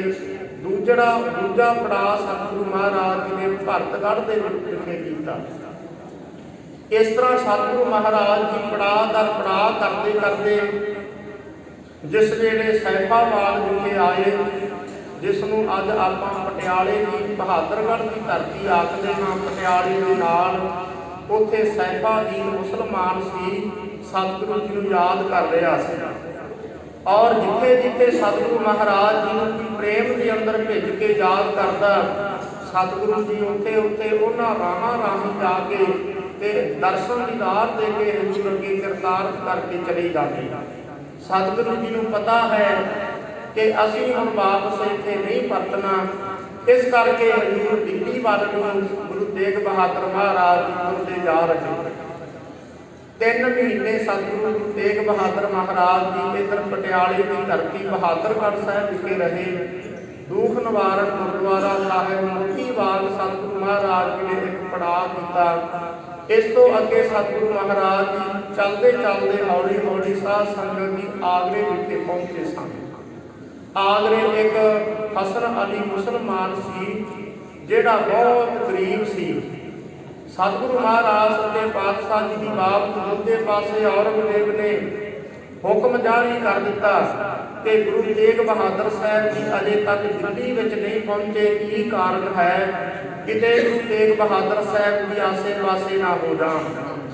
ਉਸ ਵੇਲੇ ਔਰੰਗਜ਼ੇਬ ਬਾਦਸ਼ਾਹ ਨੇ ਇਹ ਗੱਲ ਕਹਿ ਦਿੱਤੀ, ਹਜ਼ੂਰ ਦਾ ਇਨਾਮ ਰੱਖ ਦਿੱਤਾ, ਜਿਹੜਾ 10 ਪਾਏਗਾ ਜਾਂ ਪਕੜੇਗਾ ਉਹਨੂੰ ਇਨਾਮ ਦਿੱਤਾ ਜਾਏਗਾ। ਜਿਹੜਾ ਹਸਨ ਅਲੀ ਇੱਕ ਅਜਾਲੀ ਸੀ, ਬੱਕਰੀਆਂ ਚਾਰਨ ਵਾਲਾ ਸੀ, ਅੱਧ ਦਾ ਗਰੀਬ ਸੀ, ਘਰ ਦੇ ਵਿੱਚ ਰੋਟੀ ਨਹੀਂ ਸੀ ਪੱਕ ਰਹੀ, ਉਹਦੇ ਮਨ ਦੇ ਵਿੱਚ ਵੀ ਫੁਰਨਾ ਆਇਆ। ਕਹਿੰਦਾ ਜੇ ਕਿਤੇ ਸਤਿਗੁਰੂ ਮਹਾਰਾਜ ਜੀ ਮੈਨੂੰ ਦਿਸ ਜਾਣ, ਕਿਤੇ ਮੈਨੂੰ ਇਨਾਮ ਮਿਲ ਜਾਏਗਾ, ਮੇਰੇ ਘਰ ਦੀ ਗਰੀਬੀ ਚੱਕੀ ਜਾਏਗੀ। ਧੰਨ ਸਤਿਗੁਰੂ ਗੁਰੂ ਤੇਗ ਬਹਾਦਰ ਸਾਹਿਬ ਸੱਚੇ ਪਾਤਸ਼ਾਹ ਜੀ ਹਜ਼ੂਰ ਫਿਰ ਵੀ ਹਜ਼ੂਰ ਨੇ ਤਾਂ ਔਰੰਗਜ਼ੇਬ ਬਾਦਸ਼ਾਹ ਦੇ ਕੋਲ ਜਾਣਾ ਹੀ ਹੈ ਤੇ ਹਜ਼ੂਰ ਨੇ ਵਿਚਾਰਿਆ ਹੈ ਕਿ ਜਿਹੜਾ ਗਰੀਬ ਹੈ ਇਸ ਦੀ ਗਰੀਬੀ ਦੀ ਕੱਢ ਕੇ ਅੱਗੇ ਚੱਲੀਏ। ਤੇ ਹਜ਼ੂਰ ਨੇ ਫਿਰ ਬਹਾਨਾ ਬਣਾਇਆ। ਜਦੋਂ ਸਾਧ ਸੰਗਤ ਜੀ ਆਗਰੇ ਵਿਖੇ ਪਹੁੰਚੇ ਹੈ, ਉੱਥੇ 2 ਅਸਥਾਨ ਗੁਰੂ ਤੇਗ ਬਹਾਦਰ ਮਹਾਰਾਜ ਜੀ ਦੇ। ਇੱਕ ਗੁਰਦੁਆਰੇ ਦਾ ਨਾਮ ਹੈ ਮਾਈ ਥਾਨ ਗੁਰਦੁਆਰਾ, ਇੱਕ ਗੁਰਦੁਆਰਾ ਹੈ ਗੁਰੂ ਕਾ ਤਾਲ ਆਗਰਾ। ਸਭ ਤੋਂ ਪਹਿਲਾਂ ਸਤਿਗੁਰੂ ਮਹਾਰਾਜ ਜੀ ਇੱਕ ਬਜ਼ੁਰਗ ਮਾਤਾ ਥਾਨ ਲੈ ਕੇ ਬੈਠੀ ਸੀ, ਜੋ ਬੜੇ ਚਿਰ ਸਮੇਂ ਤੋਂ ਲੈ ਕੇ ਉਹਦੇ ਅੰਦਰ ਦੀ ਭਾਵਨਾ ਸੀ ਕਿ ਮੈਂ ਗੁਰੂ ਨਾਨਕ ਸਾਹਿਬ ਜੀ ਦੀ ਗੁਰਤਾ ਗੱਦੀ ਦੇ ਮਾਲਕ ਸਤਿਗੁਰੂ ਗੁਰੂ ਤੇਗ ਬਹਾਦਰ ਮਹਾਰਾਜ ਜੀ ਨੂੰ ਕੱਪੜੇ ਦਾ ਥਾਨ ਆਪਣੇ ਹੱਥੀਂ ਬੁਣਿਆ ਹੋਇਆ ਇਹ ਮਹਾਰਾਜ ਨੂੰ ਭੇਟਾ ਕਰਨਾ। ਬਿਰਧ ਅਵਸਥਾ ਹੋ ਗਈ ਮਾਤਾ ਦੀ, ਅੱਖਾਂ ਦੀ ਨਿਗਾਹ ਚਲੀ ਗਈ। ਇਸ ਤਰ੍ਹਾਂ ਦੀ ਅਵਸਥਾ ਦੇ ਵਿੱਚ ਸੀ ਜਿਸ ਵੇਲੇ ਗੁਰੂ ਤੇਗ ਬਹਾਦਰ ਮਹਾਰਾਜ ਉੱਥੇ ਆਗਰੇ ਵਿਖੇ ਆਏ। ਹਜ਼ੂਰ ਦੇ ਨਾਲ ਪੰਜੇ ਛੇ ਸਿੱਖ ਹਨ। ਭਾਈ ਮਤੀ ਲਾਲ ਜੀ ਨੇ ਆਵਾਜ਼ ਦਿੱਤੀ, ਮਾਤਾ ਜੀ ਦਰਵਾਜ਼ਾ ਖੋਲ੍ਹੋ।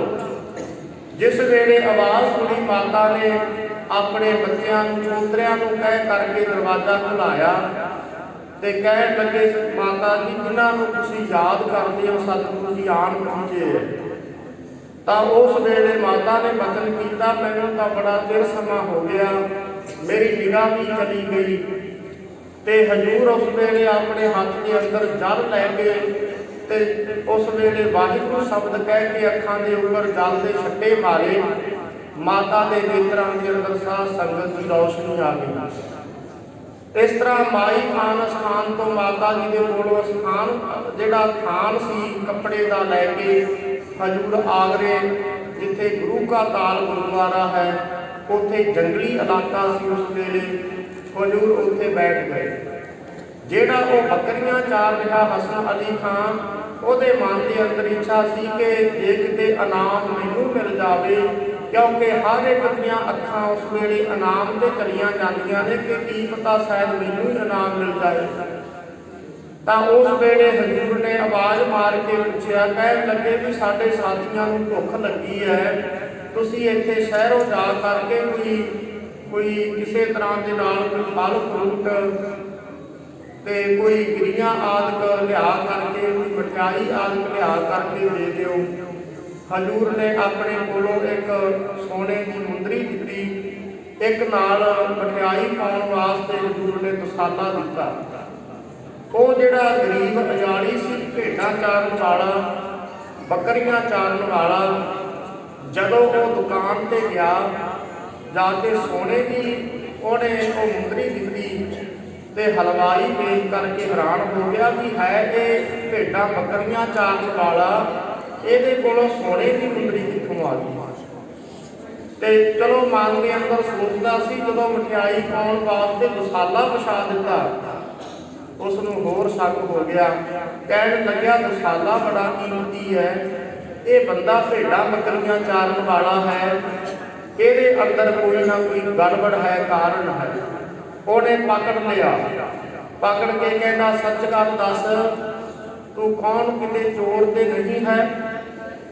ਇਹ ਜਿਹੜੀ ਸੋਨੇ ਦੀ ਮੁੰਦਰੀ ਤੇਰੇ ਕੋਲੋਂ ਕਿੱਥੋਂ ਆਈ ਤੇ ਦਸਾਲਾ ਕਿੱਥੋਂ ਬੜਾ ਕੀਮਤੀ ਆ ਗਿਆ? ਉਹਨੇ ਸੱਚ ਬਚਨ ਕਹਿ ਦਿੱਤੇ ਕਿ ਬਾਹਰ ਕੋਈ ਮਨੁੱਖ ਆਏ ਨੇ, 5 6 7 ਜਣੇ, ਉਹਨਾਂ ਨੇ ਮੈਨੂੰ ਮਠਿਆਈ ਲੈਣ ਵਾਸਤੇ ਭੇਜਿਆ। ਤਾਂ ਉਸ ਵੇਲੇ ਜਿਹੜਾ ਹਸਨ ਖਾਨ ਸੀ, ਉਹਦਾ ਇਹ ਪੋਤਰਾ ਸੀ, ਉਸਨੇ ਆਪਣੇ ਦਾਦੇ ਨੂੰ ਕਹਿ ਦਿੱਤਾ ਤੇ ਜਿਹੜਾ ਦਾਦਾ ਸੀ ਉਸਨੇ ਕੋਤਵਾਲੀ ਦੇ ਵਿੱਚ ਜਾ ਕਰਕੇ ਉਸ ਵੇਲੇ ਉਹਨਾਂ ਸਿਪਾਹੀਆਂ ਨੂੰ ਦੱਸ ਦਿੱਤਾ ਤੇ ਸਿਪਾਹੀਆਂ ਨੇ ਤਕਰੀਬਨ 400 ਸਿਪਾਹੀ ਨੇ ਆ ਕੇ ਜਿੱਥੇ ਸਤਿਗੁਰੂ ਮਹਾਰਾਜ ਗੁਰੂ ਤੇਗ ਬਹਾਦਰ ਸਾਹਿਬ ਬੈਠੇ ਸੀ ਘੇਰਾ ਪਾਇਆ ਤੇ ਹਜ਼ੂਰ ਨੂੰ ਆ ਬੈਠਿਆਂ ਨੂੰ ਦੇਖਿਆ, ਨੇੜੇ ਪਹੁੰਚ ਗਏ। ਉਹਨਾਂ ਸਿਪਾਹੀਆਂ ਨੇ ਸਤਿਗੁਰੂ ਗੁਰੂ ਤੇਗ ਬਹਾਦਰ ਮਹਾਰਾਜ ਦੇ ਇਹ 6 ਸਿੱਖਾਂ ਨੂੰ ਹਜ਼ੂਰ ਨੂੰ ਗ੍ਰਿਫਤਾਰ ਕੀਤਾ। ਇੱਥੇ ਸਤਿਗੁਰੂ ਮਹਾਰਾਜ ਜੀ ਆਗਰੇ ਵਿਖੇ ਇੱਕ ਕੁਝ ਸਮਾਂ ਰਾਤਾਂ ਰਹੇ। ਉਸ ਤੋਂ ਬਾਅਦ ਫਿਰ ਹਜ਼ੂਰ ਨੂੰ ਦਿੱਲੀ ਵਿਖੇ ਪਹੁੰਚਾਇਆ ਗਿਆ। ਇਸ ਤਰ੍ਹਾਂ ਸਾਧ ਸੰਗਤ ਜੀ ਸਤਿਗੁਰੂ ਗੁਰੂ ਤੇਗ ਬਹਾਦਰ ਮਹਾਰਾਜ ਜੀ ਨੂੰ ਜਿਸ ਵੇਲੇ ਦਿੱਲੀ ਵਿੱਚ ਲੈ ਕੇ ਗਏ, ਔਰੰਗਜ਼ੇਬ ਬਾਦਸ਼ਾਹ ਨੇ ਕਿਹਾ ਸੀ ਕਿ ਜਿੱਥੇ ਅਵਗਤ ਰੂਹਾਂ ਰਹਿੰਦੀਆਂ ਨੇ, ਜਿਸ ਮਕਾਨ ਹਵੇਲੀ ਦੇ ਅੰਦਰ ਕੋਈ ਆਮ ਮਨੁੱਖ ਨਹੀਂ ਸੀ ਬੈਠ ਸਕਦਾ, ਕੋਈ ਸੌਂ ਨਹੀਂ ਸੀ ਸਕਦਾ, ਉੱਥੇ ਬਹੁਤ ਡਰਾਉਣੀਆਂ ਆਵਾਜ਼ਾਂ ਆਉਂਦੀਆਂ ਸਨ। ਸਤਿਗੁਰੂ ਗੁਰੂ ਤੇਗ ਬਹਾਦਰ ਮਹਾਰਾਜ ਨੂੰ ਉਸ ਹਵੇਲੀ ਦੇ ਅੰਦਰ ਜਾ ਕਰਕੇ ਬੰਦ ਕੀਤਾ ਗਿਆ। ਤੇ ਪਰ ਪਰਮੇਸ਼ਰ ਵਾਹਿਗੁਰੂ ਜੀ ਦੀ ਸਾਧ ਸੰਗਤ ਦੀ ਨੇਕ ਐਸੀ ਹੈ, ਹਜ਼ੂਰ ਨੇ ਤਾਂ ਜਿਹੜੇ ਅਵਗਤ ਲੋਕ ਸਨ, ਪਸ਼ੂ ਪ੍ਰੇਤ ਮੁਕਤ ਕੋ ਤਾਰੇ, ਪਾਹਨ ਪਾਰੇ ਉਤਾਰੈ, ਨਾਨਕ ਦਾਸ ਤਾ ਕੈ ਬਲਿਹਾਰੈ। ਇਸ ਕਰਕੇ ਸਤਿਗੁਰੂ ਮਹਾਰਾਜ ਜੀ ਨੇ ਤਾਂ ਸਗੋਂ ਉਹਨਾਂ ਅਵਗਤ ਰੂਹਾਂ ਦਾ ਵੀ ਭਲਾ ਕਰ ਦਿੱਤਾ, ਉਹਨਾਂ ਨੂੰ ਸ਼ਾਂਤੀ ਆ ਗਈ। ਅਨੇਕਾਂ ਪ੍ਰਕਾਰ ਦੇ ਉਹਨਾਂ ਨੇ ਗੰਨੇ ਵੀ ਲਿਆ ਕੇ ਸਤਿਗੁਰੂ ਜੀ ਨੂੰ ਭੇਟਾ ਕੀਤੇ। ਇਸ ਤਰ੍ਹਾਂ ਦੇ ਨਾਲ ਸਾਧ ਸੰਗਤ ਜੀ ਸਤਿਗੁਰੂ ਮਹਾਰਾਜ ਜੀ ਨੂੰ ਫਿਰ ਉਸ ਤੋਂ ਬਾਅਦ ਬਹੁਤ ਸਖਤਾਈ ਦੇ ਨਾਲ ਫਿਰ ਸਖਤ ਪਿੰਜਰੇ ਦੇ ਅੰਦਰ ਸਤਿਗੁਰੂ ਗੁਰੂ ਤੇਗ ਬਹਾਦਰ ਮਹਾਰਾਜ ਜੀ ਨੂੰ ਰੱਖਿਆ ਗਿਆ। ਤਾਂ ਉਸ ਵੇਲੇ ਜਿਹੜੇ ਪਿੰਜਰੇ ਦੇ ਅੰਦਰ ਬਹੁਤ ਵੱਡੀਆਂ ਬਹੁਤ ਤਿੱਖੇ ਸੂਏ ਲੱਗੇ ਹੋਏ ਸਨ, ਜੇ ਕੋਈ ਮਨੁੱਖ ਪਾਸਾ ਵੀ ਲੈਂਦਾ ਸੀ ਤੇ ਉਸ ਜਿਹੜੇ ਵੱਡੇ ਸੂਏ ਸਨ ਉਹ ਸਰੀਰ ਦੇ ਵਿੱਚ ਚੁੱਭਦੇ ਸਨ। ਸਾਰੇ ਸਿੱਖਾਂ ਨੂੰ ਇਸ ਤਰ੍ਹਾਂ ਦੇ ਨਾਲ ਬੜੇ ਤੰਗ ਪਿੰਜਰਿਆਂ ਦੇ ਵਿੱਚ ਰੱਖਿਆ ਗਿਆ। ਭਾਈ ਮਤੀ ਦਾਸ ਜੀ ਨੇ ਤਾਂ ਉਸ ਵੇਲੇ ਬਚਨ ਕਹਿ ਦਿੱਤੇ ਸੀ, ਸਤਿਗੁਰੂ ਜੀ ਇਹ ਇਹੋ ਜਿਹੇ ਜ਼ਾਲਮ ਲੋਕਾਂ ਦੇ ਕੋਲੋਂ ਆਪ ਦੀ ਇਤਨੀ ਕਿਉਂ ਤਕਲੀਫ ਸਹਾਰ ਰਹੇ ਹੋ, ਤੁਸੀਂ ਹੁਕਮ ਕਰ ਦਿਓ ਇਹ ਮੈਂ ਦਿੱਲੀ ਅਤੇ ਲਾਹੌਰ ਨੂੰ ਹੱਥ ਦੀ ਚੁਟਕੀ ਦੇ ਨਾਲ ਟਕਰਾ ਕੇ ਖਤਮ ਕਰ ਦਿਆਂਗਾ। ਤਾਂ ਸਤਿਗੁਰੂ ਮਹਾਰਾਜ ਜੀ ਨੇ ਬਚਨ ਕਹੇ ਸਨ, ਭਾਈ ਮਤੀ ਦਾਸ ਜੀ ਤੈਨੂੰ ਕਿੱਥੋਂ ਤਾਕਤ ਮਿਲੀ ਹੈ? ਕਹਿਣ ਲੱਗਿਆ ਕਿ ਤੁਹਾਡੀ ਸੇਵਾ ਕਰਕੇ। ਤੇ ਹਜ਼ੂਰ ਨੇ ਕਿਹਾ ਜੀ ਸੇਵਾ ਕਰਕੇ ਤੈਨੂੰ ਇਹ ਇੰਨੀ ਤਾਕਤ ਹਾਸਲ ਹੋ ਗਈ ਕਿ ਉਹਨਾਂ ਵਿੱਚ ਤਾਕਤ ਨਹੀਂ ਹੈ। ਇਸ ਕਰਕੇ ਸਤਿਗੁਰੂ ਮਹਾਰਾਜ ਜੀ ਕਹਿੰਦੇ ਆਪਣੇ ਸਰੀਰ ਤੇ ਇਹਨੂੰ ਸੰਹਾਰਨ ਦਾ ਯਤਨ ਕਰੋ। ਤਾਂ ਉਸ ਵੇਲੇ ਭਾਈ ਦਿਆਲਾ ਜੀ ਭਾਈ ਮਤੀ ਦਾਸ ਜੀ ਦੇ ਕੋਲੋਂ ਇਹ ਬਚਨ ਸੁਣ ਕੇ ਗੁਰੂ ਕੇ ਸਿੱਖਾਂ ਨੇ ਉਸ ਅਜਰ ਚੀਜ਼ਾਂ ਨੂੰ ਜਰਨ ਦਾ ਯਤਨ ਕੀਤਾ। ਫਿਰ ਸਤਿਗੁਰੂ ਗੁਰੂ ਤੇਗ ਬਹਾਦਰ ਮਹਾਰਾਜ ਜੀ ਨੂੰ ਇਤਿਹਾਸ ਦਾ ਸਾਧ ਸੰਗਤ ਦੀ ਬੜਾ ਵਿਸਥਾਰ ਵਾਲਾ ਸਤਿਗੁਰੂ ਗੁਰੂ ਤੇਗ ਬਹਾਦਰ ਮਹਾਰਾਜ ਸੱਚੇ ਪਾਤਸ਼ਾਹ ਜੀ ਨੂੰ ਫਿਰ ਜਿੰਨਾ ਇਹਨਾਂ ਤੋਂ ਜ਼ੋਰ ਲੱਗ ਸਕਿਆ ਹਜ਼ੂਰ ਨੂੰ ਮੁਸਲਮਾਨ ਬਣਾਉਣ ਦੇ ਯਤਨ ਕੀਤੇ ਗਏ। ਇੱਥੋਂ ਤੱਕ ਕਿ ਸਤਿਗੁਰੂ ਜੀ ਨੂੰ ਸਿੱਖਾਂ ਨੂੰ ਕਈ ਦਿਨ ਭੁੱਖਾ ਰੱਖ ਕੇ ਬਾਅਦ ਵਿੱਚ ਫਿਰ ਜਿਹੜਾ ਮੁਸਲਮਾਨੀ ਤਰੀਕੇ ਦਾ ਬਣਾਇਆ ਹੋਇਆ ਮਾਸ ਸੀ ਉਹ ਸਤਿਗੁਰੂ ਮਹਾਰਾਜ ਜੀ ਨੂੰ ਤੇ ਸਿੱਖਾਂ ਨੂੰ ਖਵਾਉਣ ਦੇ ਯਤਨ ਕੀਤੇ ਸਨ। ਅਖੀਰ ਤੇ ਜਦੋਂ ਸਤਿਗੁਰੂ ਜੀ ਦੇ ਕੋਲ ਉਹ ਗੋਸ਼ਤ ਲੈ ਕੇ ਆਏ ਤੇ ਹਜ਼ੂਰ ਦਾ ਧਰਮ ਖਤਮ ਕਰਨਾ ਚਾਹੁੰਦੇ ਸੀ, ਤੇ ਜਦੋਂ ਹਜ਼ੂਰ ਨੇ ਪੁੱਛਿਆ ਵੀ ਇਹ ਡੱਬੇ ਦੇ ਅੰਦਰ ਕੀ ਹੈ, ਤੇ ਕਹਿਣ ਲੱਗੇ ਕਿ ਤੁਹਾਡੇ ਖਾਣ ਵਾਸਤੇ ਭੋਜਨ ਲੈ ਕੇ ਆਏ ਹਾਂ। ਹਜ਼ੂਰ ਕਹਿੰਦੇ ਇਹਦਾ ਢੱਕਣ ਖੋਲ ਕੇ ਦਿਖਾਓ। ਜਦੋਂ ਢੱਕਣ ਖੋਲ ਕੇ ਦਿਖਾਇਆ ਵਿੱਚੋਂ ਸੂਰ ਨਿਕਲਣੇ ਸ਼ੁਰੂ ਹੋ ਗਏ।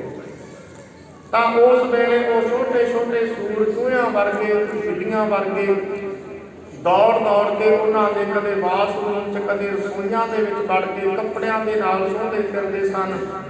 ਇਹ ਜਿਹੜੇ ਮੁਸਲਮਾਨ ਲੋਕ ਨੇ ਸਾਧ ਸੰਗਤ ਜੀ ਇਹ ਸਾਰਿਆਂ ਤੋਂ ਵੱਧ ਮਾੜਾ ਸੂਰ ਨੂੰ ਮੰਨਦੇ ਆ, ਕਿਉਂਕਿ ਇਹਨੇ ਇੱਕ ਸਮੇਂ ਹਜ਼ਰਤ ਮੁਹੰਮਦ ਸਾਹਿਬ ਦਾ ਪੱਟ ਪਾੜ ਦਿੱਤਾ ਸੀ ਇਹ ਸੂਰ ਨੇ। ਇਸ ਕਰਕੇ ਇਹਨੂੰ ਆਮ ਤੌਰ ਤੇ ਜਿਹੜੇ ਇਸਲਾਮ ਧਰਮ ਵਾਲੇ ਨੇ ਉਹ ਇਹਨਾਂ ਸੂਰਾਂ ਨੂੰ ਵੱਧ ਕਹਿੰਦੇ ਆ। ਤਾਂ ਉਸ ਵੇਲੇ ਉਹਨਾਂ ਦਾ ਧਰਮ ਭ੍ਰਿਸ਼ਟ ਹੋਇਆ। ਇਸ ਤਰ੍ਹਾਂ ਬਹੁਤ ਕੁਝ ਵਰਤਾਉਂਦੇ ਰਹੇ, ਪਰ ਸਤਿਗੁਰੂ ਮਹਾਰਾਜ ਜੀ ਆਪਣੇ ਧਰਮ ਤੇ ਉਹਨਾਂ ਦੇ ਹਿੰਦੂਆਂ ਦੇ ਧਰਮ ਨੂੰ ਬਚਾਉਣ ਵਾਸਤੇ ਅਡੋਲ ਰਹੇ। ਅਖੀਰ ਤੇ ਔਰੰਗਜ਼ੇਬ ਨੇ ਇਹ ਗੱਲਾਂ ਵੀ ਕਹੀਆਂ ਤੁਹਾਨੂੰ ਕੀ ਮਿਲੇਗਾ, ਤੁਸੀਂ ਦੂਜੇ ਧਰਮ ਦੇ ਅੰਦਰ ਉਹਨੂੰ ਬਚਾਉਣ ਵਾਸਤੇ ਤੁਸੀਂ ਆਪ ਸਾਹਮਣੇ ਆ ਗਏ। ਕਹਿਣ ਲੱਗਿਆ ਕਿ ਤੁਹਾਡਾ ਧਰਮ ਤੇ ਸਾਡਾ ਧਰਮ ਕੋਈ ਬਹੁਤਾ ਦੂਰਤਾ ਵਾਲਾ ਨਹੀਂ, ਕਿਉਂਕਿ ਮੁਸਲਮਾਨੀ ਧਰਮ ਦੇ ਵਿੱਚ ਉਹ ਕਿਸੇ ਤਰ੍ਹਾਂ ਦੇ ਨਾਲ ਕੋਈ ਕਬਰ ਆਦਿਕਾਂ ਨੂੰ ਨਹੀਂ ਮੰਨਦੇ, ਤੇ ਇਸੇ ਤਰ੍ਹਾਂ ਉਹ ਬੁੱਤ ਸ਼ਕਨ ਹਨ, ਬੁੱਤਾਂ ਨੂੰ ਤੋੜਨ ਵਾਲੇ ਆ, ਕਿਸੇ ਬੁੱਤ ਪ੍ਰਸਤੀ ਨਹੀਂ, ਬੁੱਤ ਦੀ ਪੂਜਾ ਨਹੀਂ ਕਰਦੇ ਮੁਸਲਮਾਨ, ਤੇ ਸਿੱਖ ਵੀ ਕਦੇ ਕਿਸੇ ਬੁੱਤ ਦੀ ਪੂਜਾ ਨਹੀਂ ਕਰਦਾ।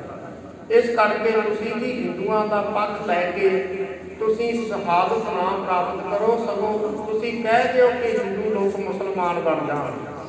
ਸਤਿਗੁਰੂ ਗੁਰੂ ਤੇਗ ਬਹਾਦਰ ਮਹਾਰਾਜ ਜੀ ਕਹਿਣ ਲੱਗੇ ਉਹਨਾਂ ਨੇ ਸਾਡੇ ਤੇ ਵਿਸ਼ਵਾਸ ਕੀਤਾ, ਉਹਨਾਂ ਨੇ ਸਾਡੇ ਤੇ ਵਿਸ਼ਵਾਸ ਕੀਤਾ ਤੇ ਅਸੀਂ ਉਹਨਾਂ ਨੂੰ ਭਰੋਸਾ ਦੇ ਕੇ ਇੱਥੇ ਆਏ ਹਾਂ।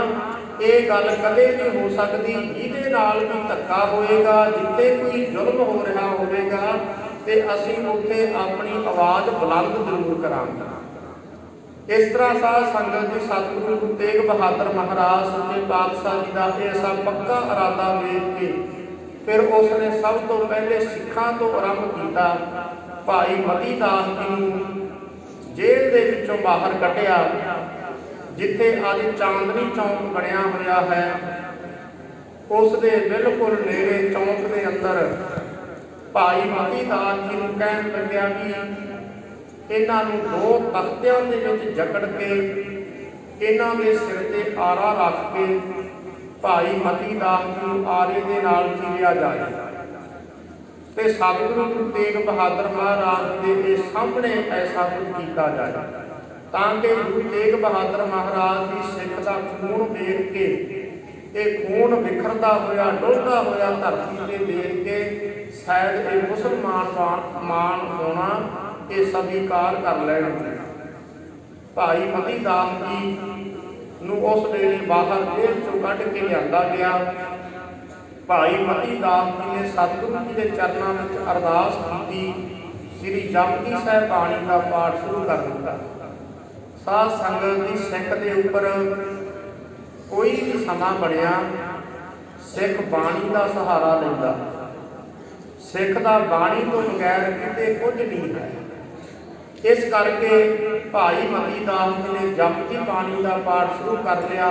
ਜਲਾਦਾਂ ਨੇ ਆਰਾ ਤਿੱਖਾ ਕਰ ਲਿਆ ਤੇ ਉਸ ਵੇਲੇ ਭਾਈ ਮਤੀ ਦਾਸ ਜੀ ਦੇ ਸੀਸ ਦੇ ਉੱਪਰ ਆਰਾ ਰੱਖ ਕੇ ਜਿਸ ਵੇਲੇ ਫੇਰਨਾ ਸ਼ੁਰੂ ਕੀਤਾ, ਭਾਈ ਮਤੀ ਦਾਸ ਜੀ ਆਪਣੇ ਧਿਆਨ ਦੇ ਵਿੱਚ ਬੈਠੇ ਰਹੇ ਔਰ ਉੱਚੀ ਆਵਾਜ਼ ਦੇ ਨਾਲ ਜਪਜੀ ਸਾਹਿਬ ਬਾਣੀ ਦਾ ਪਾਠ ਕਰਦੇ ਰਹੇ। ਇਸ ਤਰ੍ਹਾਂ ਸਾਧ ਸੰਗਤ ਜੀ ਆਰਾ ਚੱਲਦਾ ਰਿਹਾ। ਭਾਈ ਮਤੀ ਦਾਸ ਜੀ ਬਾਣੀ ਪੜ੍ਹਦੇ ਰਹੇ। ਜਿਸ ਵੇਲੇ ਬਾਣੀ ਦੀ ਇੱਧਰ 2 ਫਾੜੇ ਸਰੀਰ ਹੋ ਗਿਆ, ਅਰਧੋ ਅਰਧ 2 ਹਿੱਸਿਆਂ ਦੇ ਵਿੱਚ ਹੋ ਕੇ ਸਰੀਰ ਧਰਤੀ ਤੇ ਡਿੱਗ ਗਿਆ। ਪਰ ਉਸ ਵੇਲੇ ਫਿਰ ਵੀ ਭਾਈ ਮਤੀ ਦਾਸ ਜੀ ਦੇ ਦੋਵੇਂ ਸਰੀਰ ਦੇ ਫਾੜਾਂ ਦੇ ਵਿੱਚੋਂ ਆਵਾਜ਼ ਆਉਂਦੀ ਰਹੀ। ਜਪਜੀ ਸਾਹਿਬ ਜੀ ਦੀਆਂ ਜਿਸ ਤਰ੍ਹਾਂ 2 ਪਾਠੀ ਸਿੰਘ ਭੋਗ ਦੇ ਸ਼ਲੋਕ ਪੜ੍ਹਦੇ ਆ ਰਲ ਕੇ, ਇਉਂ ਦੋਵੇਂ ਸਰੀਰ ਦੇ ਵਿੱਚੋਂ ਆਵਾਜ਼ਾਂ ਆਉਂਦੀਆਂ ਰਹੀਆਂ। ਤੇ ਉਸ ਤੋਂ ਬਾਅਦ ਫਿਰ ਸਮਾਪਤੀ ਹੋਈ। ਫਿਰ ਭਾਈ ਦਿਆਲਾ ਜੀ ਨੂੰ ਪਾਣੀ ਦੀ ਵੱਡੀ ਦੇਗ ਤਿਆਰ ਕਰਕੇ ਭੱਟ ਦੇ ਉੱਪਰ ਚਾੜ ਕੇ ਭਾਈ ਮਤੀ ਦਾਸ ਜੀ ਨੂੰ ਵੱਡੀ ਪਾਣੀ ਦੀ ਦੇਗ ਦੇ ਵਿੱਚ ਬਿਠਾ ਕੇ ਆਲੂ ਵਾਂਗ ਉਬਾਲ ਦਿੱਤਾ ਗਿਆ। ਭਾਈ ਦਿਆਲਾ ਜੀ ਨੇ ਸੁਖਮਨੀ ਸਾਹਿਬ ਬਾਣੀ ਦਾ ਪਾਠ ਸ਼ੁਰੂ ਕਰ ਲਿਆ। ਸੁਖਮਨੀ ਸਾਹਿਬ ਜੀ ਦਾ ਪਾਠ ਕਰਦੇ ਰਹੇ। ਭਾਈ ਦਿਆਲਾ ਜੀ ਆਲੂ ਵਾਂਗ ਉਬਲਦੇ ਰਹੇ। ਤੇ ਤੀਜੇ ਕੁਝ ਇਤਿਹਾਸਕਾਰਾਂ ਨੇ ਲਿਖਿਆ ਭਾਈ ਮਤੀ ਦਾਸ ਜੀ ਦਾ, ਸਤੀ ਰਾਮ ਜੀ ਦਾ, ਜਿਹੜੇ ਸਤੀ ਰਾਮ ਜੀ ਸੀ ਉਹਨਾਂ ਨੂੰ ਸੰਗਤ ਦੀ ਰੂਹ ਦੇ ਵਿੱਚ ਲਪੇਟ ਕੇ ਕਈ ਬਹੁਤ ਵੱਡੀ ਭਾਰੀ ਮਣਾ ਦੀ ਹਿਸਾਬ ਦੇ ਨਾਲ ਰੂਹ ਇਕੱਠੀ ਕੀਤੀ। ਭਾਈ ਸਤੀ ਰਾਮ ਜੀ ਨੂੰ ਰੂਹ ਦੇ ਵਿੱਚ ਲਪੇਟ ਕੇ ਅੱਗ ਲਾ ਦਿੱਤੀ ਔਰ ਕਈ ਦਿਨਾਂ ਤੱਕ ਭਾਈ ਮਤੀ ਦਾਸ ਜੀ ਦਾ ਸਰੀਰ ਧੁਖਦਾ ਰਿਹਾ। ਉਹ ਗੁਰਮੰਤਰ ਦੇ ਬਾਅਦ ਉਹਨਾਂ ਦੇ ਸਰੀਰ ਦੇ ਵਿੱਚੋਂ ਆਉਂਦੀ ਰਹੀ ਵਾਹਿਗੁਰੂ ਦਾ ਜਾਪ ਹੁੰਦਾ ਰਿਹਾ। ਸਤਿਗੁਰੂ ਗੁਰੂ ਤੇਗ ਬਹਾਦਰ ਮਹਾਰਾਜ ਸੱਚੇ ਪਾਤਸ਼ਾਹ ਜੀ ਦੇ ਨਾਲ ਭਾਈ ਗੁਰਦਿੱਤਾ ਜੀ ਸਨ, ਬਾਬਾ ਬੁੱਢਾ ਸਾਹਿਬ ਜੀ ਦੀ ਵੰਸ਼ ਦੇ ਵਿੱਚੋਂ। ਉਹਨਾਂ ਨੇ ਬੇਨਤੀ ਕੀਤੀ, ਸਤਿਗੁਰੂ ਜੀ ਮੈਂ ਆਪ ਜੀ ਦੇ ਐਸੇ ਅਕਹਿ ਦੁੱਖ ਨੂੰ ਦੇਖ ਨਹੀਂ ਸਕਦਾ। ਸਤਿਗੁਰੂ ਪਾਤਸ਼ਾਹ ਜੀ ਮੈਂ ਵੀ ਆਪਣਾ ਸਰੀਰ ਤਿਆਗਣਾ ਚਾਹੁੰਦਾ। ਸਤਿਗੁਰੂ ਮਹਾਰਾਜ ਜੀ ਦੇ ਹੁਕਮ ਦੇ ਨਾਲ ਜਮਨਾ ਦੇ ਕਿਨਾਰੇ ਜਿੱਥੇ ਦਿੱਲੀ ਬਾਬਾ ਬੁੱਢਾ ਸਾਹਿਬ ਜੀ ਨੇ ਆ ਕਰਕੇ ਨਿਵਾਸ ਕੀਤਾ ਸੀ, ਉਸ ਅਸਥਾਨ ਤੇ ਬਾਬਾ ਗੁਰਦਿੱਤਾ ਜੀ ਨੇ ਆ ਕੇ ਆਪਣਾ ਸਰੀਰ ਤਿਆਗ ਦਿੱਤਾ। ਇਹ ਭਾਈ ਗੁਰਦਿੱਤਾ ਜੀ ਬਾਬਾ ਬੁੱਢਾ ਸਾਹਿਬ ਜੀ ਦੀ ਅੰਸ਼ ਵੰਸ਼ ਦੇ ਵਿੱਚੋਂ ਸਨ। ਇਸੇ ਤਰ੍ਹਾਂ ਸਤਿਗੁਰੂ ਗੁਰੂ ਤੇਗ ਬਹਾਦਰ ਮਹਾਰਾਜ ਸੱਚੇ ਪਾਤਸ਼ਾਹ ਜੀ ਦੇ ਕੋਲ ਔਰੰਗਜ਼ੇਬ ਨੇ ਫਿਰ ਆ ਕੇ ਕਿਹਾ, ਹਜ਼ੂਰ ਨੇ ਕਹਿ ਦਿੱਤਾ ਬਿਲਕੁਲ ਨਹੀਂ, ਹਰ ਇੱਕ ਮਨੁੱਖ ਨੂੰ ਆਪੋ ਆਪਣਾ ਧਰਮ ਪਿਆਰਾ ਹੈ। ਇਸ ਕਰਕੇ ਔਰੰਗਜ਼ੇਬ ਬਾਦਸ਼ਾਹ ਅਸੀਂ ਕਦੇ ਵੀ ਜ਼ੁਲਮ ਦੂਜੇ ਤੇ ਹੁੰਦਾ ਹੋਇਆ ਨਹੀਂ ਸਹਾਰ ਸਕਦੇ ਔਰ ਨਾ ਕਿਸੇ ਦੂਜੇ ਧਰਮ ਨੂੰ ਖਤਮ ਕਰਨ ਦੇ ਨਾਲ ਅਸੀਂ ਤੇਰੇ ਨਾਲ ਸਹਿਮਤ ਹਾਂ। ਉਸ ਵੇਲੇ ਸਤਿਗੁਰੂ ਗੁਰੂ ਤੇਗ ਬਹਾਦਰ ਮਹਾਰਾਜ ਸੱਚੇ ਪਾਤਸ਼ਾਹ ਜੀ ਨੂੰ ਫਿਰ ਚਾਂਦਨੀ ਚੌਂਕ ਦੇ ਵਿੱਚ ਸਾਧ ਸੰਗਤ ਦੀ ਸ਼ਹੀਦ ਕਰਨ ਦੀ ਵਿਉਂਤਬੰਦੀ ਬਣਾਈ ਤੇ ਹਜ਼ੂਰ ਨੇ ਉਸ ਵੇਲੇ ਵੀ ਵਚਨ ਕੀਤਾ ਸੀ ਅਸੀਂ ਇਸ਼ਨਾਨ ਕਰਨਾ। ਖੂਹ ਦੇ ਉੱਪਰ ਇਸ਼ਨਾਨ ਕੀਤਾ। ਆਪਾਂ ਜਦੋਂ ਵੀ ਕਿਤੇ ਦਿੱਲੀ ਜਾਓ, ਗੁਰਦੁਆਰਾ ਸਾਹਿਬ ਜਿਹੜਾ ਹੈ ਉੱਥੇ ਬਿਲਕੁਲ ਖੂਹ ਦੇ ਨਾਲ ਹੀ ਖੂਹ ਲੱਗਿਆ ਹੋਇਆ। ਉਸ ਖੂਹ ਤੇ ਹਜ਼ੂਰ ਨੇ ਇਸ਼ਨਾਨ ਕੀਤਾ। ਜਪਜੀ ਸਾਹਿਬ ਜੀ ਦਾ ਪਾਠ ਕੀਤਾ। ਅਰਦਾਸ ਤੋਂ ਬਾਅਦ ਜਿਸ ਵੇਲੇ ਸੀਸ ਝੁਕਾਇਆ, ਹਜ਼ੂਰ ਨੇ ਸਮਾਣੇ ਦੇ ਜਲਾਦ ਨੂੰ ਕਿਹਾ ਸੀ ਕਿ ਤੂੰ ਸਾਡੇ ਤੇ ਵਾਰ ਕਰ ਦੇ। ਉਹਨੇ ਵਾਰ ਕੀਤਾ ਤੇ ਹਜ਼ੂਰ ਦਾ ਸੀਸ ਧੜ ਦੇ ਨਾਲ ਅਲੱਗ ਹੋਇਆ। ਉਸ ਵੇਲੇ ਇਹ ਦੁਪਹਿਰ ਤੋਂ ਬਾਅਦ ਦਾ ਸਮਾਂ ਸੀ ਤੇ ਹਜ਼ੂਰ ਪਾਤਸ਼ਾਹ ਜੀ ਦਾ ਜਦੋਂ ਸੀਸ ਧੜ ਤੋਂ ਅਲੱਗ ਹੋਇਆ, ਬੜੀ ਹਨੇਰੀ ਚੱਲੀ, ਬਹੁਤ ਝੱਖੜ ਝੁੱਲਿਆ। ਗੁਰੂ ਗੋਬਿੰਦ ਸਿੰਘ ਮਹਾਰਾਜ ਸੱਚੇ ਪਾਤਸ਼ਾਹ ਜੀ ਨੇ ਬਚਨ ਕੀਤੇ, ਤਿਲਕ ਜਿਨੂੰ ਰਾਖਾ ਪ੍ਰਭ ਤਾਕਾ, ਕਿਨੋ ਬਡੋ ਕਰੂ ਮੈਂ ਸਾਕਾ, ਧਰਮ ਹੇਤ ਸਾਕਾ ਜਿਨ ਕੀਆ, ਸੀਸ ਦੀਆ ਪਰ ਸਿਰ ਨ ਦੀਆ, ਸਾਧਨ ਹੇਤ ਕੀਤੀ ਜਿਨ ਕਰੀ, ਸੀਸ ਦੀਆ ਪਰ ਸੀ ਨਾ ਉਤਰੀ। ਸਤਿਗੁਰੂ ਮਹਾਰਾਜ ਜੀ ਨੇ ਬਚਨ ਕਹੇ, ਉਸ ਵੇਲੇ ਹੈ ਸਭ ਜਗ ਭਇਓ, ਜੈ ਜੈ ਜੈ ਸੁਣੋ। ਐਸੇ ਹਾਲਾਤ ਬਣੇ। ਉਹਨਾਂ ਹਾਲਾਤਾਂ ਦੇ ਅੰਦਰ ਭਾਈ ਜੈਤਾ ਜੀ ਨੇ ਸਤਿਗੁਰੂ ਮਹਾਰਾਜ ਗੁਰੂ ਤੇਗ ਬਹਾਦਰ ਸਾਹਿਬ ਜੀ ਦਾ ਸੀਸ ਲੈ ਕੇ ਬਾਹੋਂ ਧਾਰੀ ਹੁੰਦੇ ਹੋਏ ਉਹ ਅਨੰਦਪੁਰ ਸਾਹਿਬ ਵਿਖੇ ਪਹੁੰਚੇ ਸਨ। ਪਹਿਲੇ ਤੀਰਥਪੁਰ ਆ ਕੇ ਵਿਖੇ ਸਨ ਤੇ ਸੀਸ ਦਾ ਜਿਹੜਾ ਸੰਸਕਾਰ ਹੈ ਉਹ ਅਨੰਦਪੁਰ ਸਾਹਿਬ ਦੇ ਵਿੱਚ ਹੋਇਆ।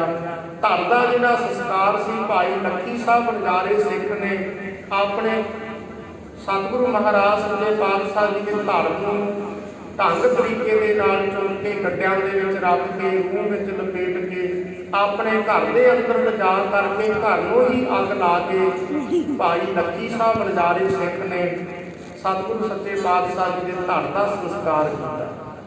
ਬਾਅਦ ਵਿੱਚ ਸਾਧ ਸੰਗਤ ਜੀ ਮਿਸਲਾਂ ਦੇ ਸਮੇਂ ਬਾਬਾ ਬਘੇਲ ਸਿੰਘ ਜੀ ਨੇ ਉਸ ਵੇਲੇ ਇਹ ਫਿਰ ਅਸਥਾਨ ਜਿਹੜੇ ਸਨ ਉਹ ਦਿੱਲੀ ਦੇ ਵਿੱਚ ਇਹ ਕਾਇਮ ਕੀਤੇ, ਬਣਾਏ ਸਨ। ਇਸ ਤਰ੍ਹਾਂ ਸਾਧ ਸੰਗਤ ਜੀ ਸਤਿਗੁਰੂ ਤੇਗ ਬਹਾਦਰ ਮਹਾਰਾਜ ਜੀ ਦਾ ਇਹ ਆਪਾਂ ਕੁਝ ਸੰਖੇਪ ਦੇ ਨਾਲ ਭਾਈ ਜੈਤਾ ਜੀ ਦਾ ਵੀ ਜਿਹੜੇ ਪੜਾਅ ਨੇ, ਸਾਧ ਸੰਗਤ ਜੀ ਕਾਫੀ ਪੜਾਅ ਉਹਨਾਂ ਨੇ ਰਸਤੇ ਦੇ ਵਿੱਚ ਆਉਂਦਿਆਂ ਕੀਤੇ। ਕਈ ਪ੍ਰਕਾਰ ਦੇ ਕੌਤਕ ਹੋਏ, ਬੜੇ ਵਿਸਥਾਰ ਵਾਲੇ ਇਤਿਹਾਸ ਨੇ। ਸਾਧ ਸੰਗਤ ਜੀ ਮਨ ਦੇ ਵਿੱਚ ਵੀ ਬਹੁਤ ਭਾਰੀ ਅਸਰ ਕਰਨ ਵਾਲੇ ਨੇ, ਸਾਡੇ ਅੰਦਰ ਨੂੰ ਡੂੰਘਣ ਵਾਲੇ ਇਤਿਹਾਸ ਨੇ।